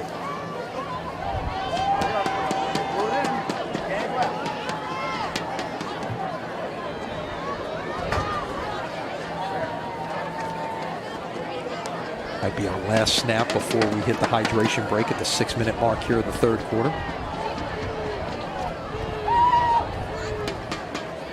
And again, like we mentioned, here is it looks to be a design sweep with Roper out of the shotgun, and that did not get much. That'll give him 3 yards on the play. Still not back to the original line of scrimmage where this series started at the 35-yard line. Second down 12 at the 33-yard line.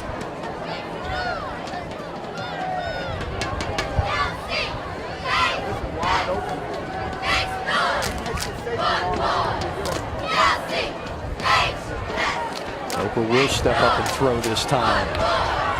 Far side, and that is a catch. What a catch on the far side. I believe that was Gabriel Ernest on the player. Or would they say, no, check that? Is this an interception? Check that. It was intercepted. It's a little hard to see there on the far side when you're looking through glass. So excuse me for that, but a terrific interception made there on the far side. First turnover we've seen for either team tonight.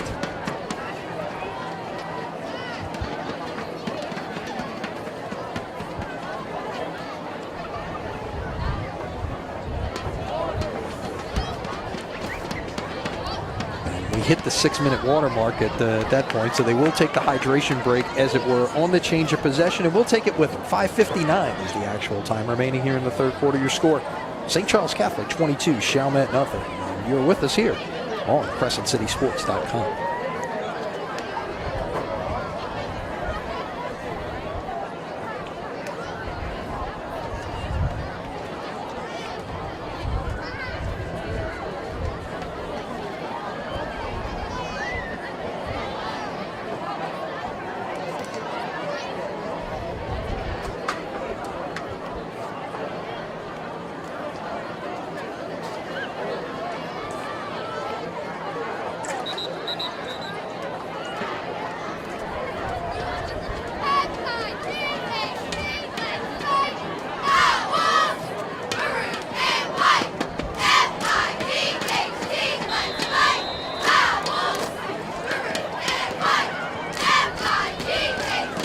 Give credit where credit's due. It was Trey Joseph making the interception for St. Charles Catholic, getting the Comets the football back here at the 36-yard line.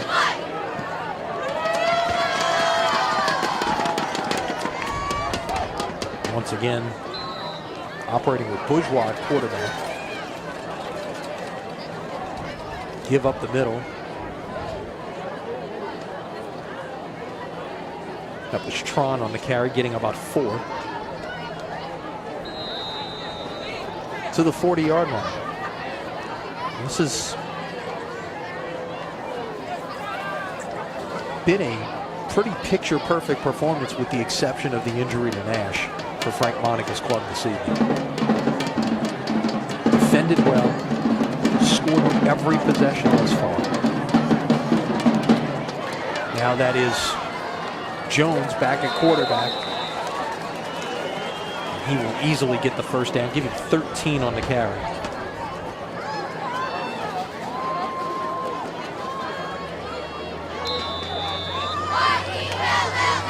This is something else to have to prepare for if you're a future opponent in the Comets. He's seen they can do a lot of things offensively in a lot of different ways, even without Lloyd Nash on the field. Once again, it's Jones on the direct snap, 7 yards. He has accounted for here in the second half 56 rushing yards.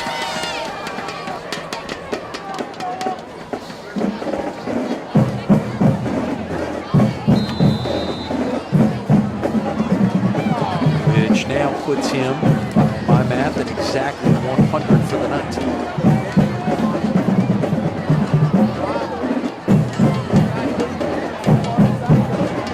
Second and 3. Fake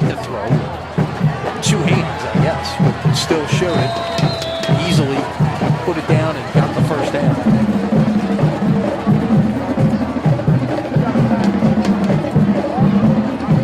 So Jones, who had 44 yards rushing at halftime, has really taken this game over here in the third quarter with 5 carries for 70 yards, 114 now on the evening. From the 26, 1st and 10. And that's Bourgeois back in the game at quarterback. Will hand it off to Chiarella. So he got about 5 of the necessary 10, and it'll be 2nd and 5.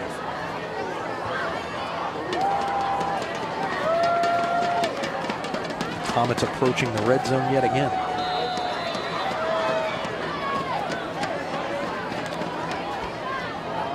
Closing in on the 3-minute mark here in quarter number 3. This drive has all been on the ground. Actually, so was the last one. Throwing a pass here in the second half. Huge hole up the middle and another first down.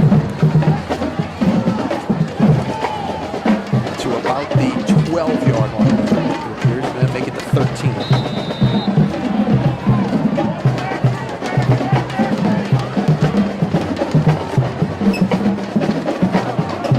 This Comet offense really exerting its will here in the second half.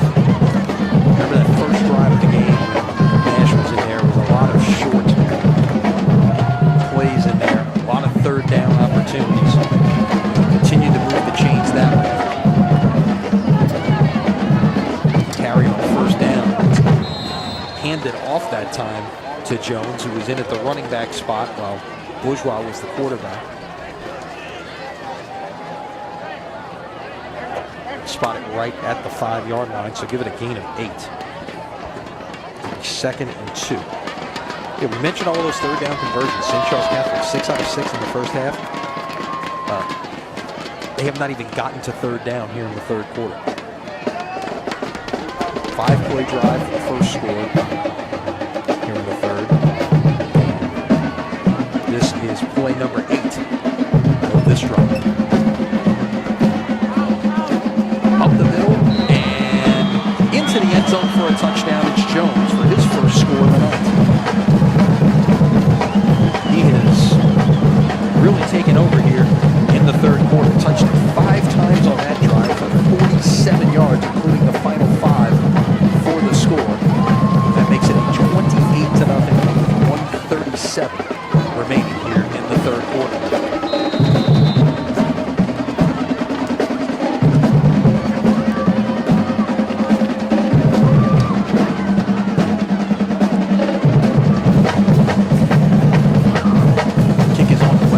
It is. Good. 137 left in quarter number 3 here. New score, St. Charles Catholic 29. And Chalmette, nothing.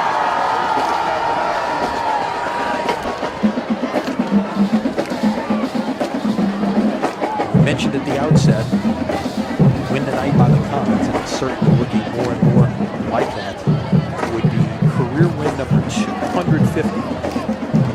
Frank Mott, who is a legend in the New Orleans area in the coaching profession. 27 years in the high school front, Butcher, Riverside, Jesuit, St. Charles Catholic.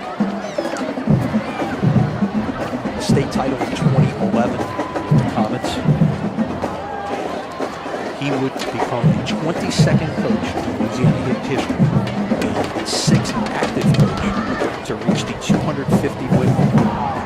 Listen to the names that are active coaches with 250 or more wins. You know the names: J.T. Curtis, Jim Hightower, Louis Cook, Hank Tierney, David Correa. That is a pretty strong group. Deke Faircloth at Vidalia is also at 249. They are at Sicily Island with a chance for Coach Faircloth to get to 250. Kick will split the deep men and bound into the end zone, and Owls on the touchback will start things from the 20-yard line. With, again, 1:37 left here in the quarter.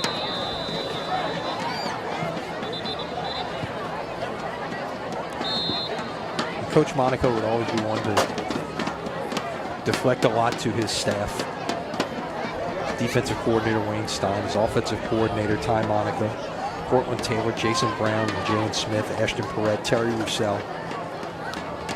A lot of other guys he's worked with over the years. You think about this as the carry on first down by Blaze off the left side will get about 5.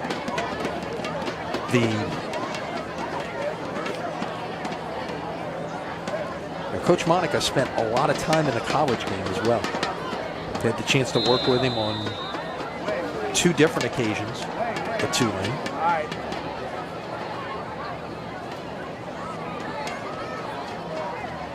Worked under a lot of different head coaches there.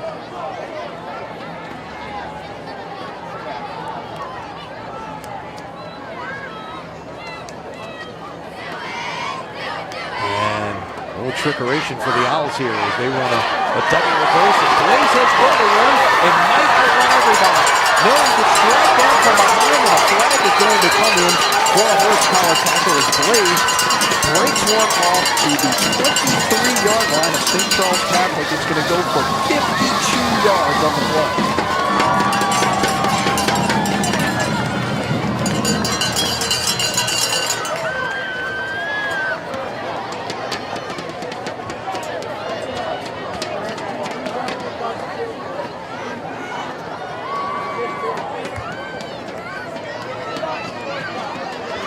Add on some more at the end of that with the horsepower tackle.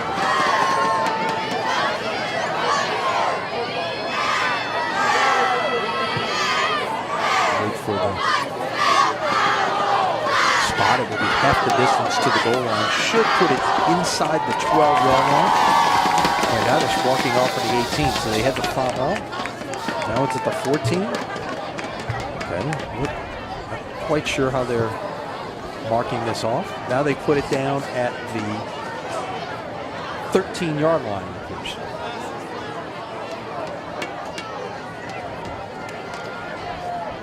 Easily the biggest threat of the night for the Owls coming here in the last minute of the third quarter. Trying to find their way into the end zone. Roper, give it up the middle. That is Horman on the carry, gets it inside the 10.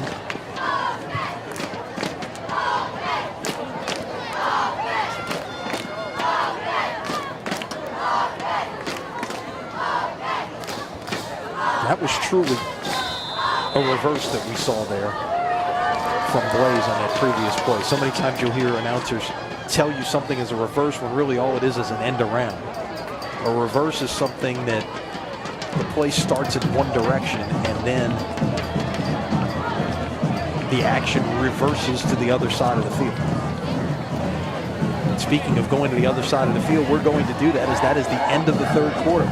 12 minutes of football left to play here in Chalmette on this opening night of the high school football season in Louisiana with your score, St. Charles Catholic 29 and Chalmette nothing. Back for the fourth quarter right after this on CrescentCitySports.com.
yards of total offense compared to 142 yards of offense for Chalmette. They picked up about 35% of that on one play a moment ago. Off the left side and near the first down. That was Blaze. That big play is having a big night. See where they spot it.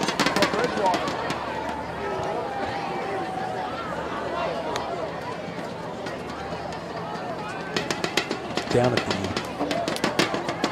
4-yard line, it'll be 3rd down and 1.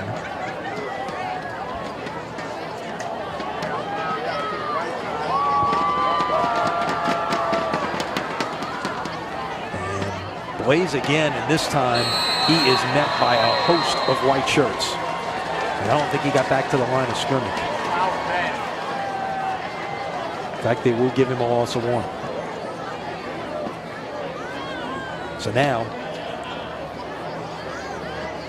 of course, it's go time. 4th and 2 from the 5. Tell him go down there. Tell him go down. Tell him go down. Tell him to go down. Tell him to fall on the ground.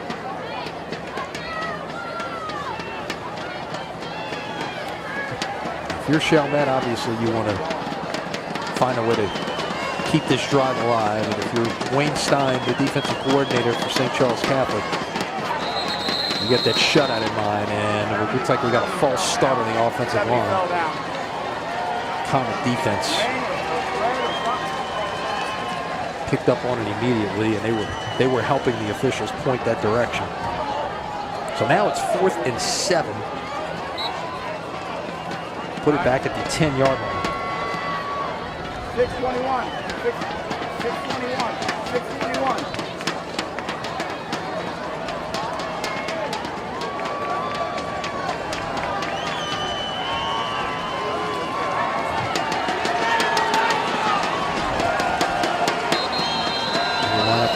Wide and a man in the backfield lined up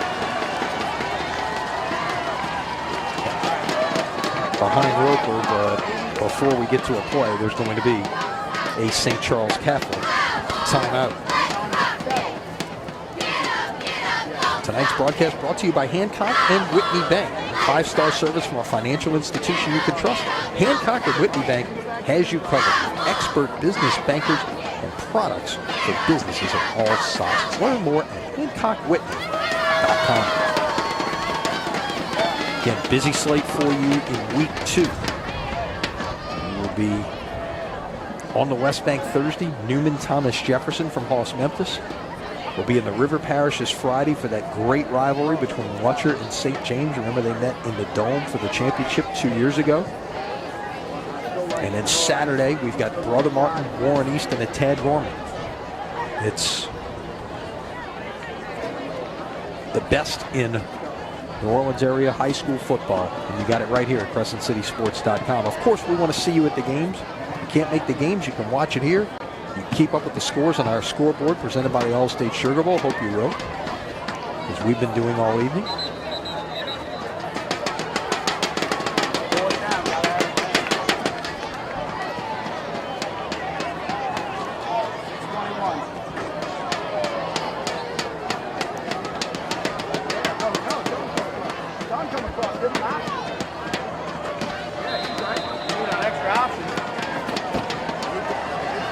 Outstanding games in week 1 already. Big win for John Curtis on Thursday night against Landry Walker. Mentioned Thomas Jefferson. They won the Magnet Bowl last night against Haynes. So here we go on 4th and 7. Pass caught, but out of bounds and short of the first down as it was thrown in the flat to Horman, but he could not get turned upfield in time to get to the first down marker. And the Comets come away with the 4th down stop inside the 10-yard line. They'll spot the football at the 8-yard line.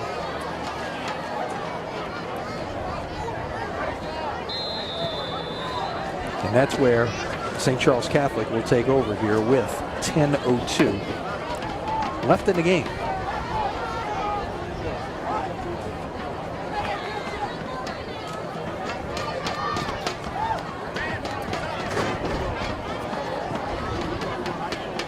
Operating under center again.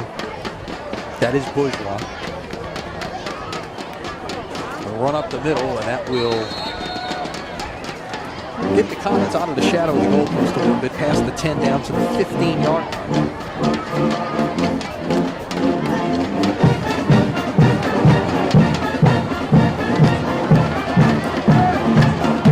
Second down and 3. Now it's a situation where if you're Frank Monica and Ty Monica, you just want to run the clock best you can. Might keep away here, churning it out, gaining first downs.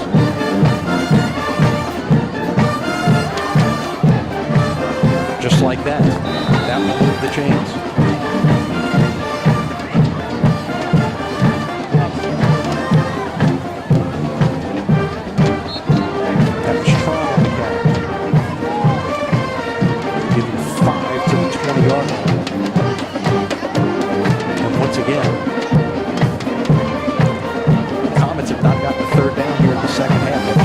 Six of 6 third downs in the first half. Really the first 2 series.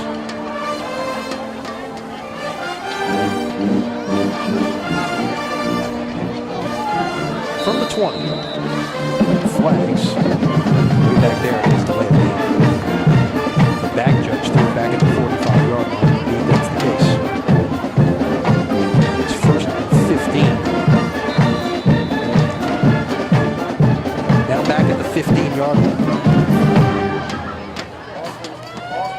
Clock continues to run. 8:40 and counting here in the fourth quarter. Comets on their way to win number 250 in the career of Frank Monica. Not much doing there off the right side. That was Chiarella. Got a couple of yards back. It'll be second down and 13.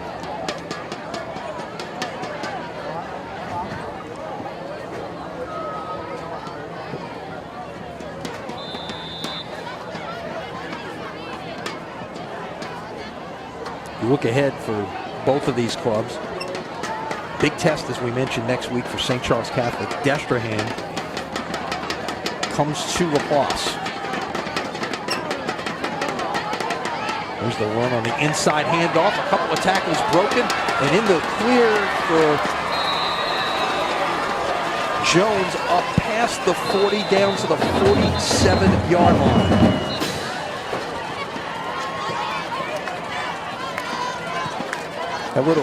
That little inside handoff off the motion has worked well tonight for the Comets. Got 30 right there. Second and 13, you had to wonder if we'd finally get to a third down situation in this half, but not with that. Comets really testing themselves, though, in the pre-district play. They go to Wilkinson County, Mississippi, week 3, then come home to play Country Day, who's putting up a pretty good fight against A-Meat this evening, as we mentioned earlier. They go to East Ascension in week 5 before they finally get into the District 10 3A play, which has been Rusher, Donaldson, Haynes, and then they finish up with De La Salle and St. James.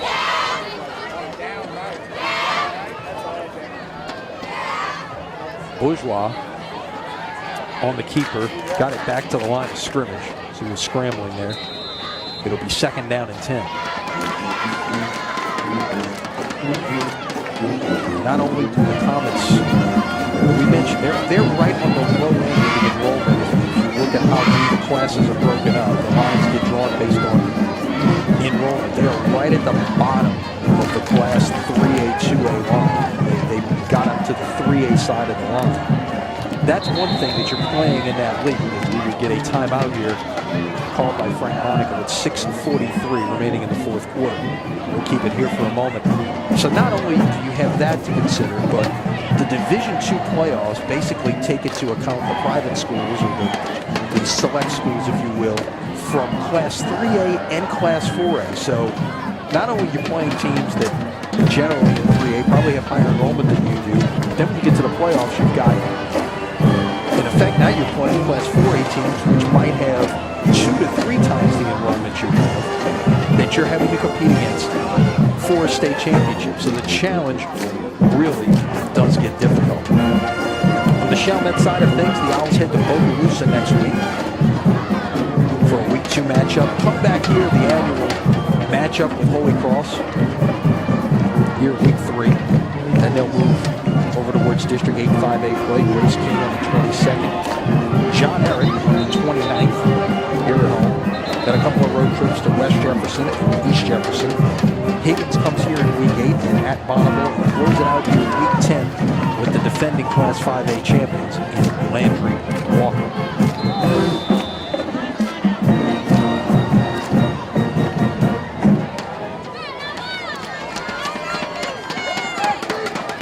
Watcher, by the way, leading East Ascension 13-7 at halftime. And we got a bad snap, but we have flags first, and it's a false start.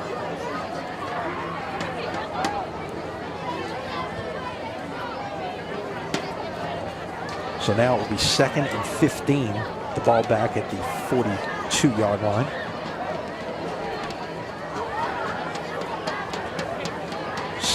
.41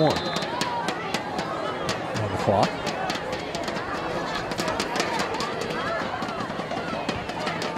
Get some of those updates for you here in terms of what's going on in some of these other games this evening. Again, the full scoreboard, CrescentCitySports.com, sponsored by the All-State Sugar Bowl.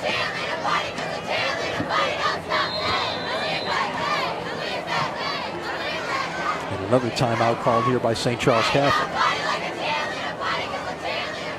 A chance to catch up on some of these other games underway. East Ascension actually now in the third quarter has taken a 14-13 lead over Lutcher. Lutcher, by the way, when we talked about teams moving up, Lutcher has moved up to 4A this year. Covington 55, Franklinton 26. That is a third quarter score. Final for Tad Gorman this evening. Warren Easton defeated Jesuit 40-14. Good one going on in Covington tonight.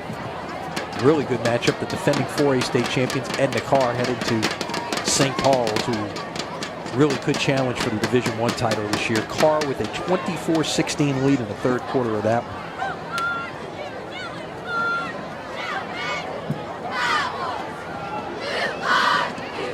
Destrehan with a big lead over Slidell at halftime, 35-11. Again, the Wildcats will be in LaPlace next week to take on these Comets.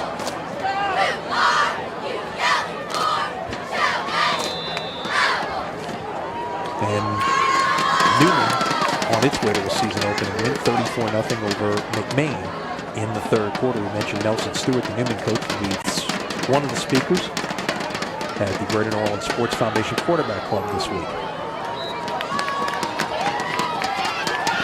On the ground.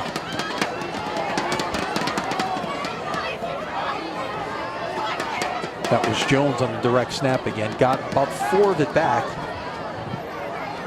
So for the first time here in the second half, we're going to see St. Charles Catholic run a third down play. Again, they were 6 of 6 on third downs in the first half.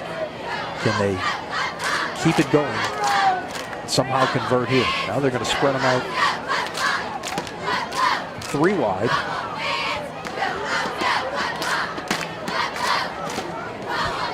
And upended on the sweep.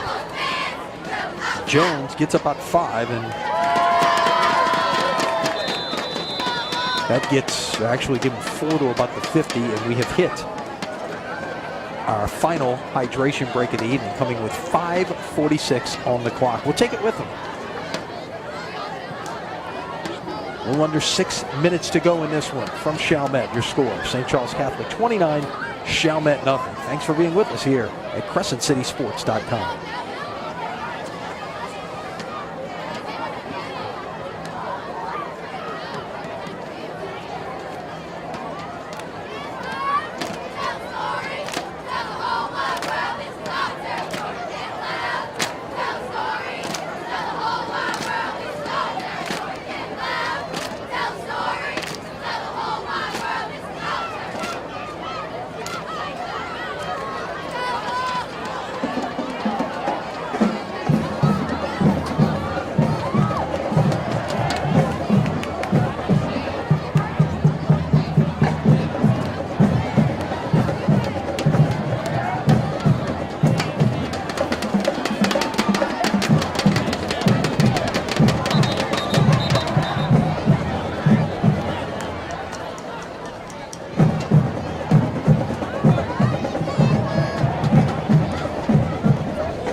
6 minutes remaining here.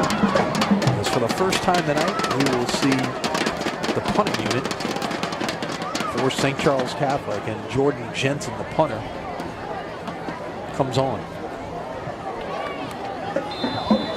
Up until now, it's been 5 drives and 5 scores, 4 touchdowns and a field goal.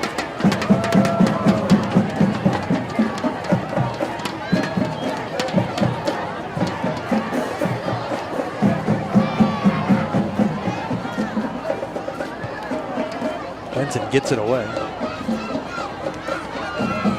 That will be down inside the 20-yard line. So the Owls will start from there.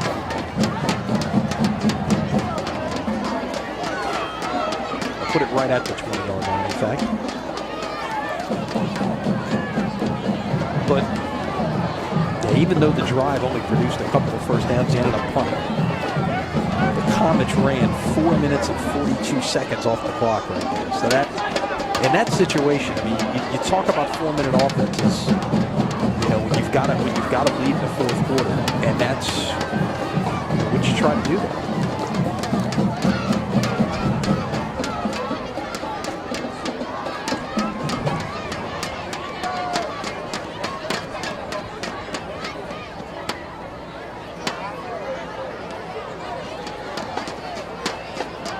Sorting some things out here. May have been a little bit of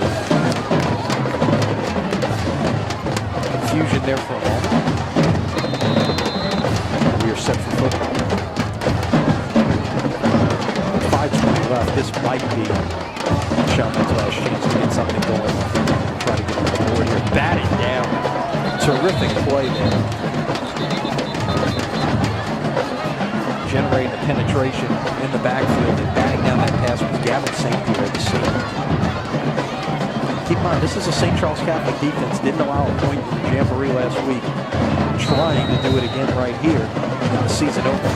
The test is going to get a little bit different next week with Denver. Comes call. That's a Wildcat team that's already got 35 on the board in the first half against Slide Over.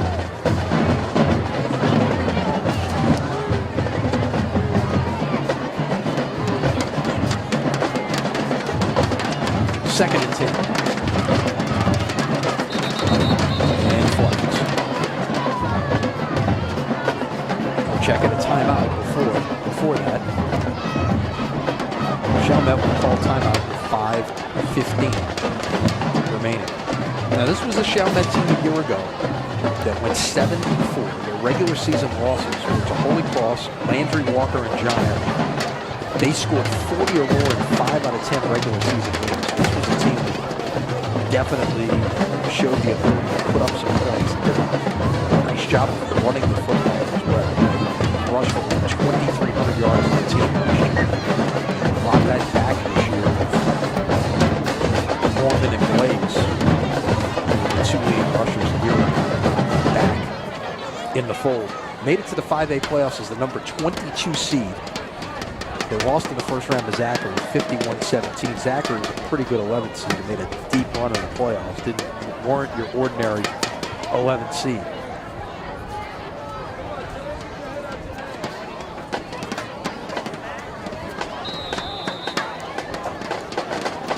St. Charles Catholic was able to get to the Dome last year where they lost to their crosstown rivals, Riverside, in the Division III finals, 47-20. Pressure, ball is out, and St. Charles Catholic saying they have looked like a Chalmette player fell on it at about the 18-yard line.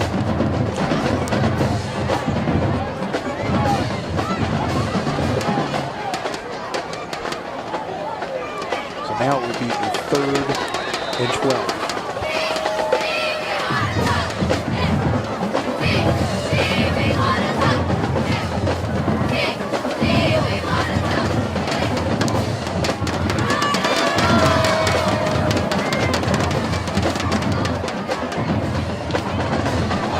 Keep this drive alive. And looks like they will.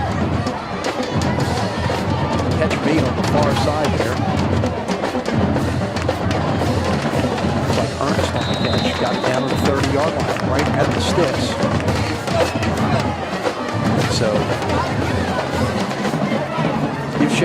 first down. They'll go without a huddle here. Clock ticks towards the 4-minute mark.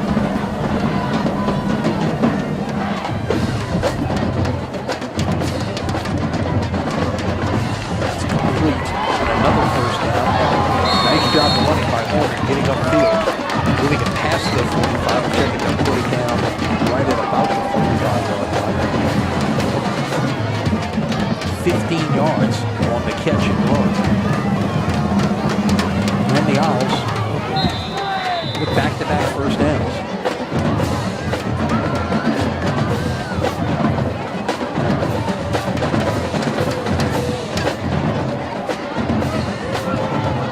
Down the seam, could not hang on. That was in the direction of Harmon again. Nicely drawn up play right there.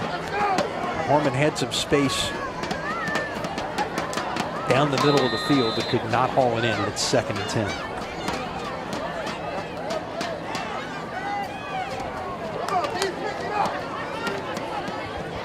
.337, all that remains here.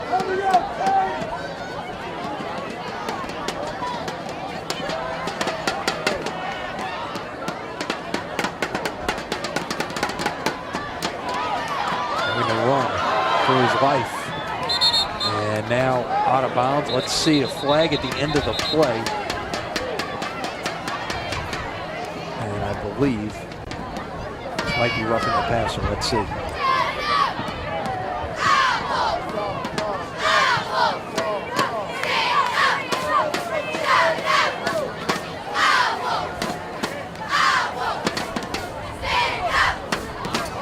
And indeed, it's against St. Charles Catholic, and this will result in a first down.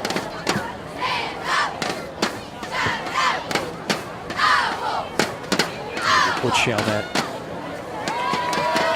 in the common territory at the 40-yard line.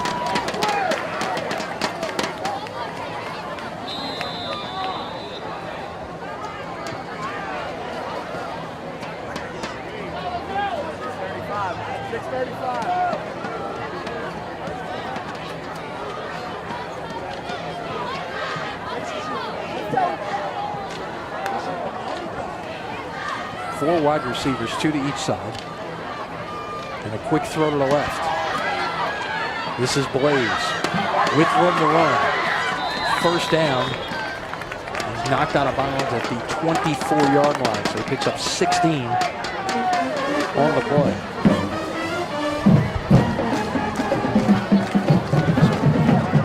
In terms of sustaining something, best drive of the night here. 4 first downs. They've popped a couple of big plays. A couple of them have been called back. But really sustaining something here with moving the change with regularity. Inside the 25-yard line. Roper finds Horman. Dragged out of bounds at about the 18-yard line. So it'll be 2nd and 4.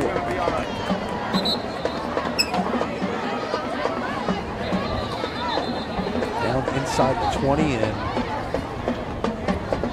clock at 3:11. Stoppage in play here. I think we've got an injured St. Charles Catholic player out of bounds on the near side at about the 14-yard line. Yep.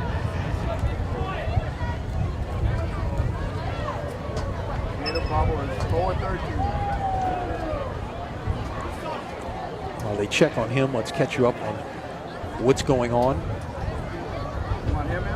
around the New Orleans area.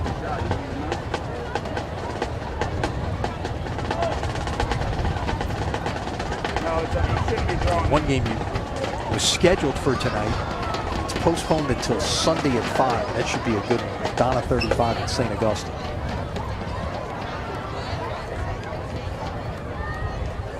Usher on its way to perhaps a good win, leading Bonneville 19-0 in the 4th quarter. West St. John, that's still a halftime, 27-12 over St. James, the last we have on that one. It's a big rivalry game in those parts. Another big rivalry game for St. James next week. We'll be there next Friday night in St. James as they play host to two-time defending state champion Lutcher. There's no more Mr. Narcisse in St. James. There is no more Mr. Kirkland in Lutcher. A little bit different situation. Those guys putting on purple and gold for the first time on Saturday night.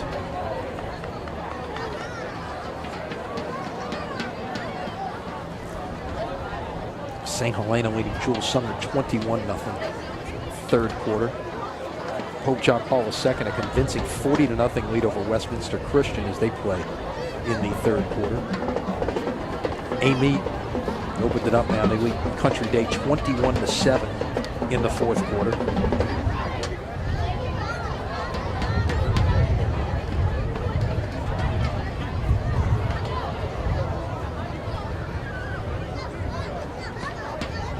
Still working on the play on the near side at about the 14-yard line, as you see there.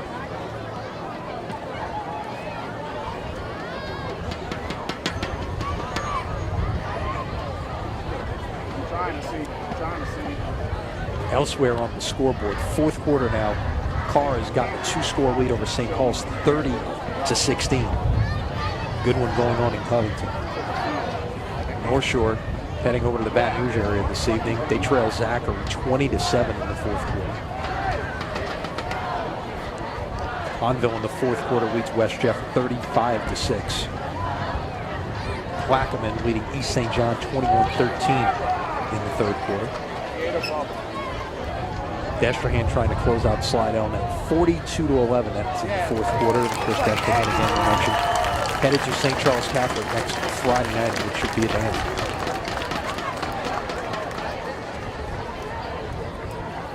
South Terrebonne at the half leading H.L. Bourgeois 14-6.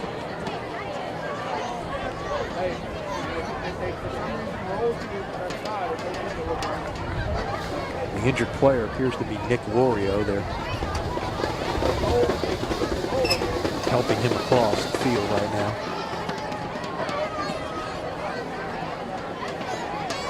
Didn't see what happened other than the fact that he did go down on this near sideline.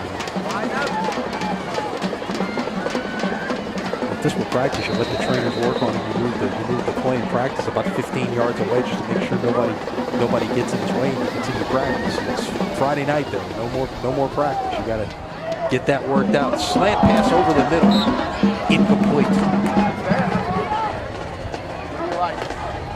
Roper tried to get that one out quickly. Could not connect with Tucker.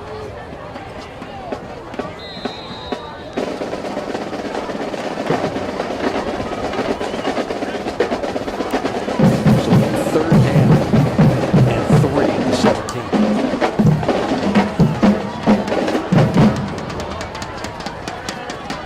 .3:11 remaining. Roper faked, then tried to run, could not get away from Mason Narcisse, the big sophomore nose tackle, the nose guard. Goes down for a loss of 2.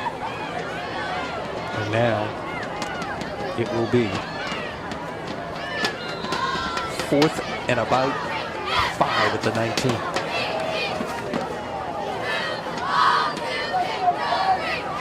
And the Owls will go for it.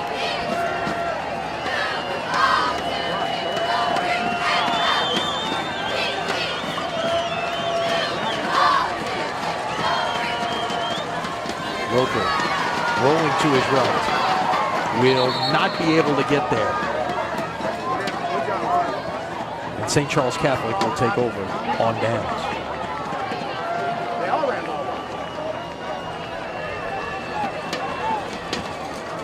Roper was going to try and use his legs to turn the corner and get to the sticks, but nice job of closing by the Comets. Made him run out of real estate, and they take over at the 18-yard line with 2:20 remaining. Probably one first down ought to just about do it.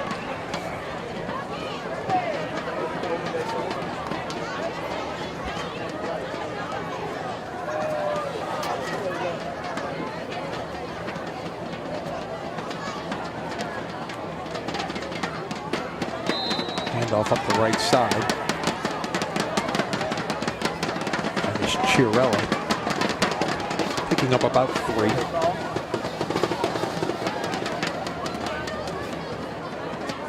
Jones on the night, by the way, 19 carries, 165 yards.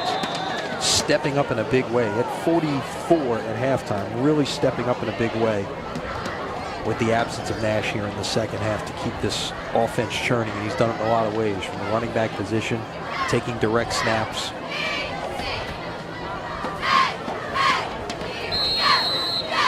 Flag comes in there.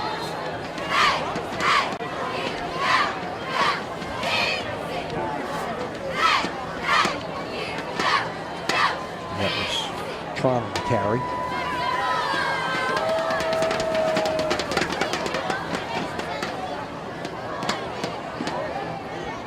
Let's sort this out.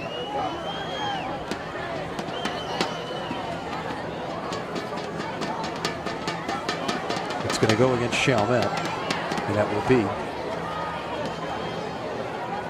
Let's see what the mark-off ends up being here. I believe it's going to be a first down.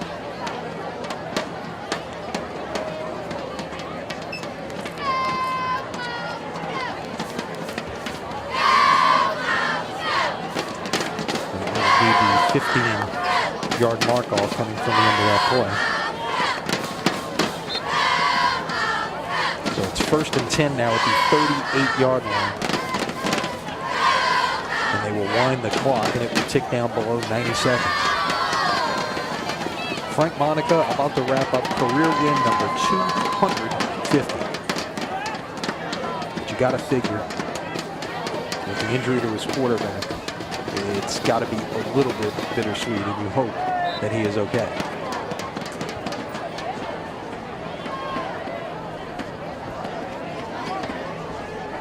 Three yards on the first down carry for Chiarella. As we'll go under, we'll make it 4. We'll go down under a minute.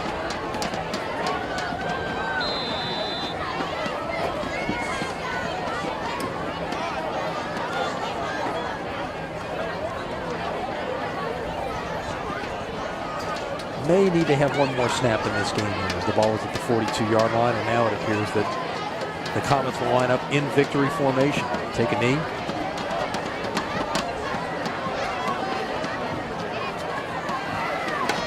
And that will do it.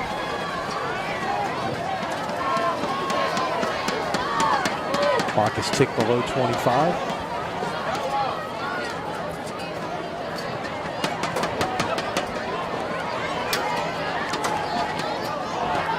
Comets will open this season with victory number 1, and for Frank Monica, career victory number 250. The final score, St. Charles Catholic 29, Chalmette nothing. Once again, we're going to have a lot of football for you here next week on CrescentCitySports.com Thursday. On the West Bank, it'll be Newman and Thomas Jefferson. Those teams looking to be Friday night, I'll be with you from St. James as they play host to Luncher, and then on Saturday will be Rutherford and Warren Easton. So a terrific 3 games of action coming your way next week. Good night here for the white-clad Comets of St. Charles Catholic, starting their 2017 season just a year removed from a trip to the Superdome, perhaps looking to get back. The road is a lot harder being up in Class 3A, having to get there in Division 2. But a good start here tonight on the road, defeating a 5A Chalmette team 29-0. That's going to wrap it up for us here. We'll have full coverage for you later on this evening at CrescentCitySports.com. So be on the lookout for that. Again, for Adam Bryan, our producer, for Albert Garrett on camera, my name is Lenny Van Gilder. We will see you next time. Thanks for joining us this evening.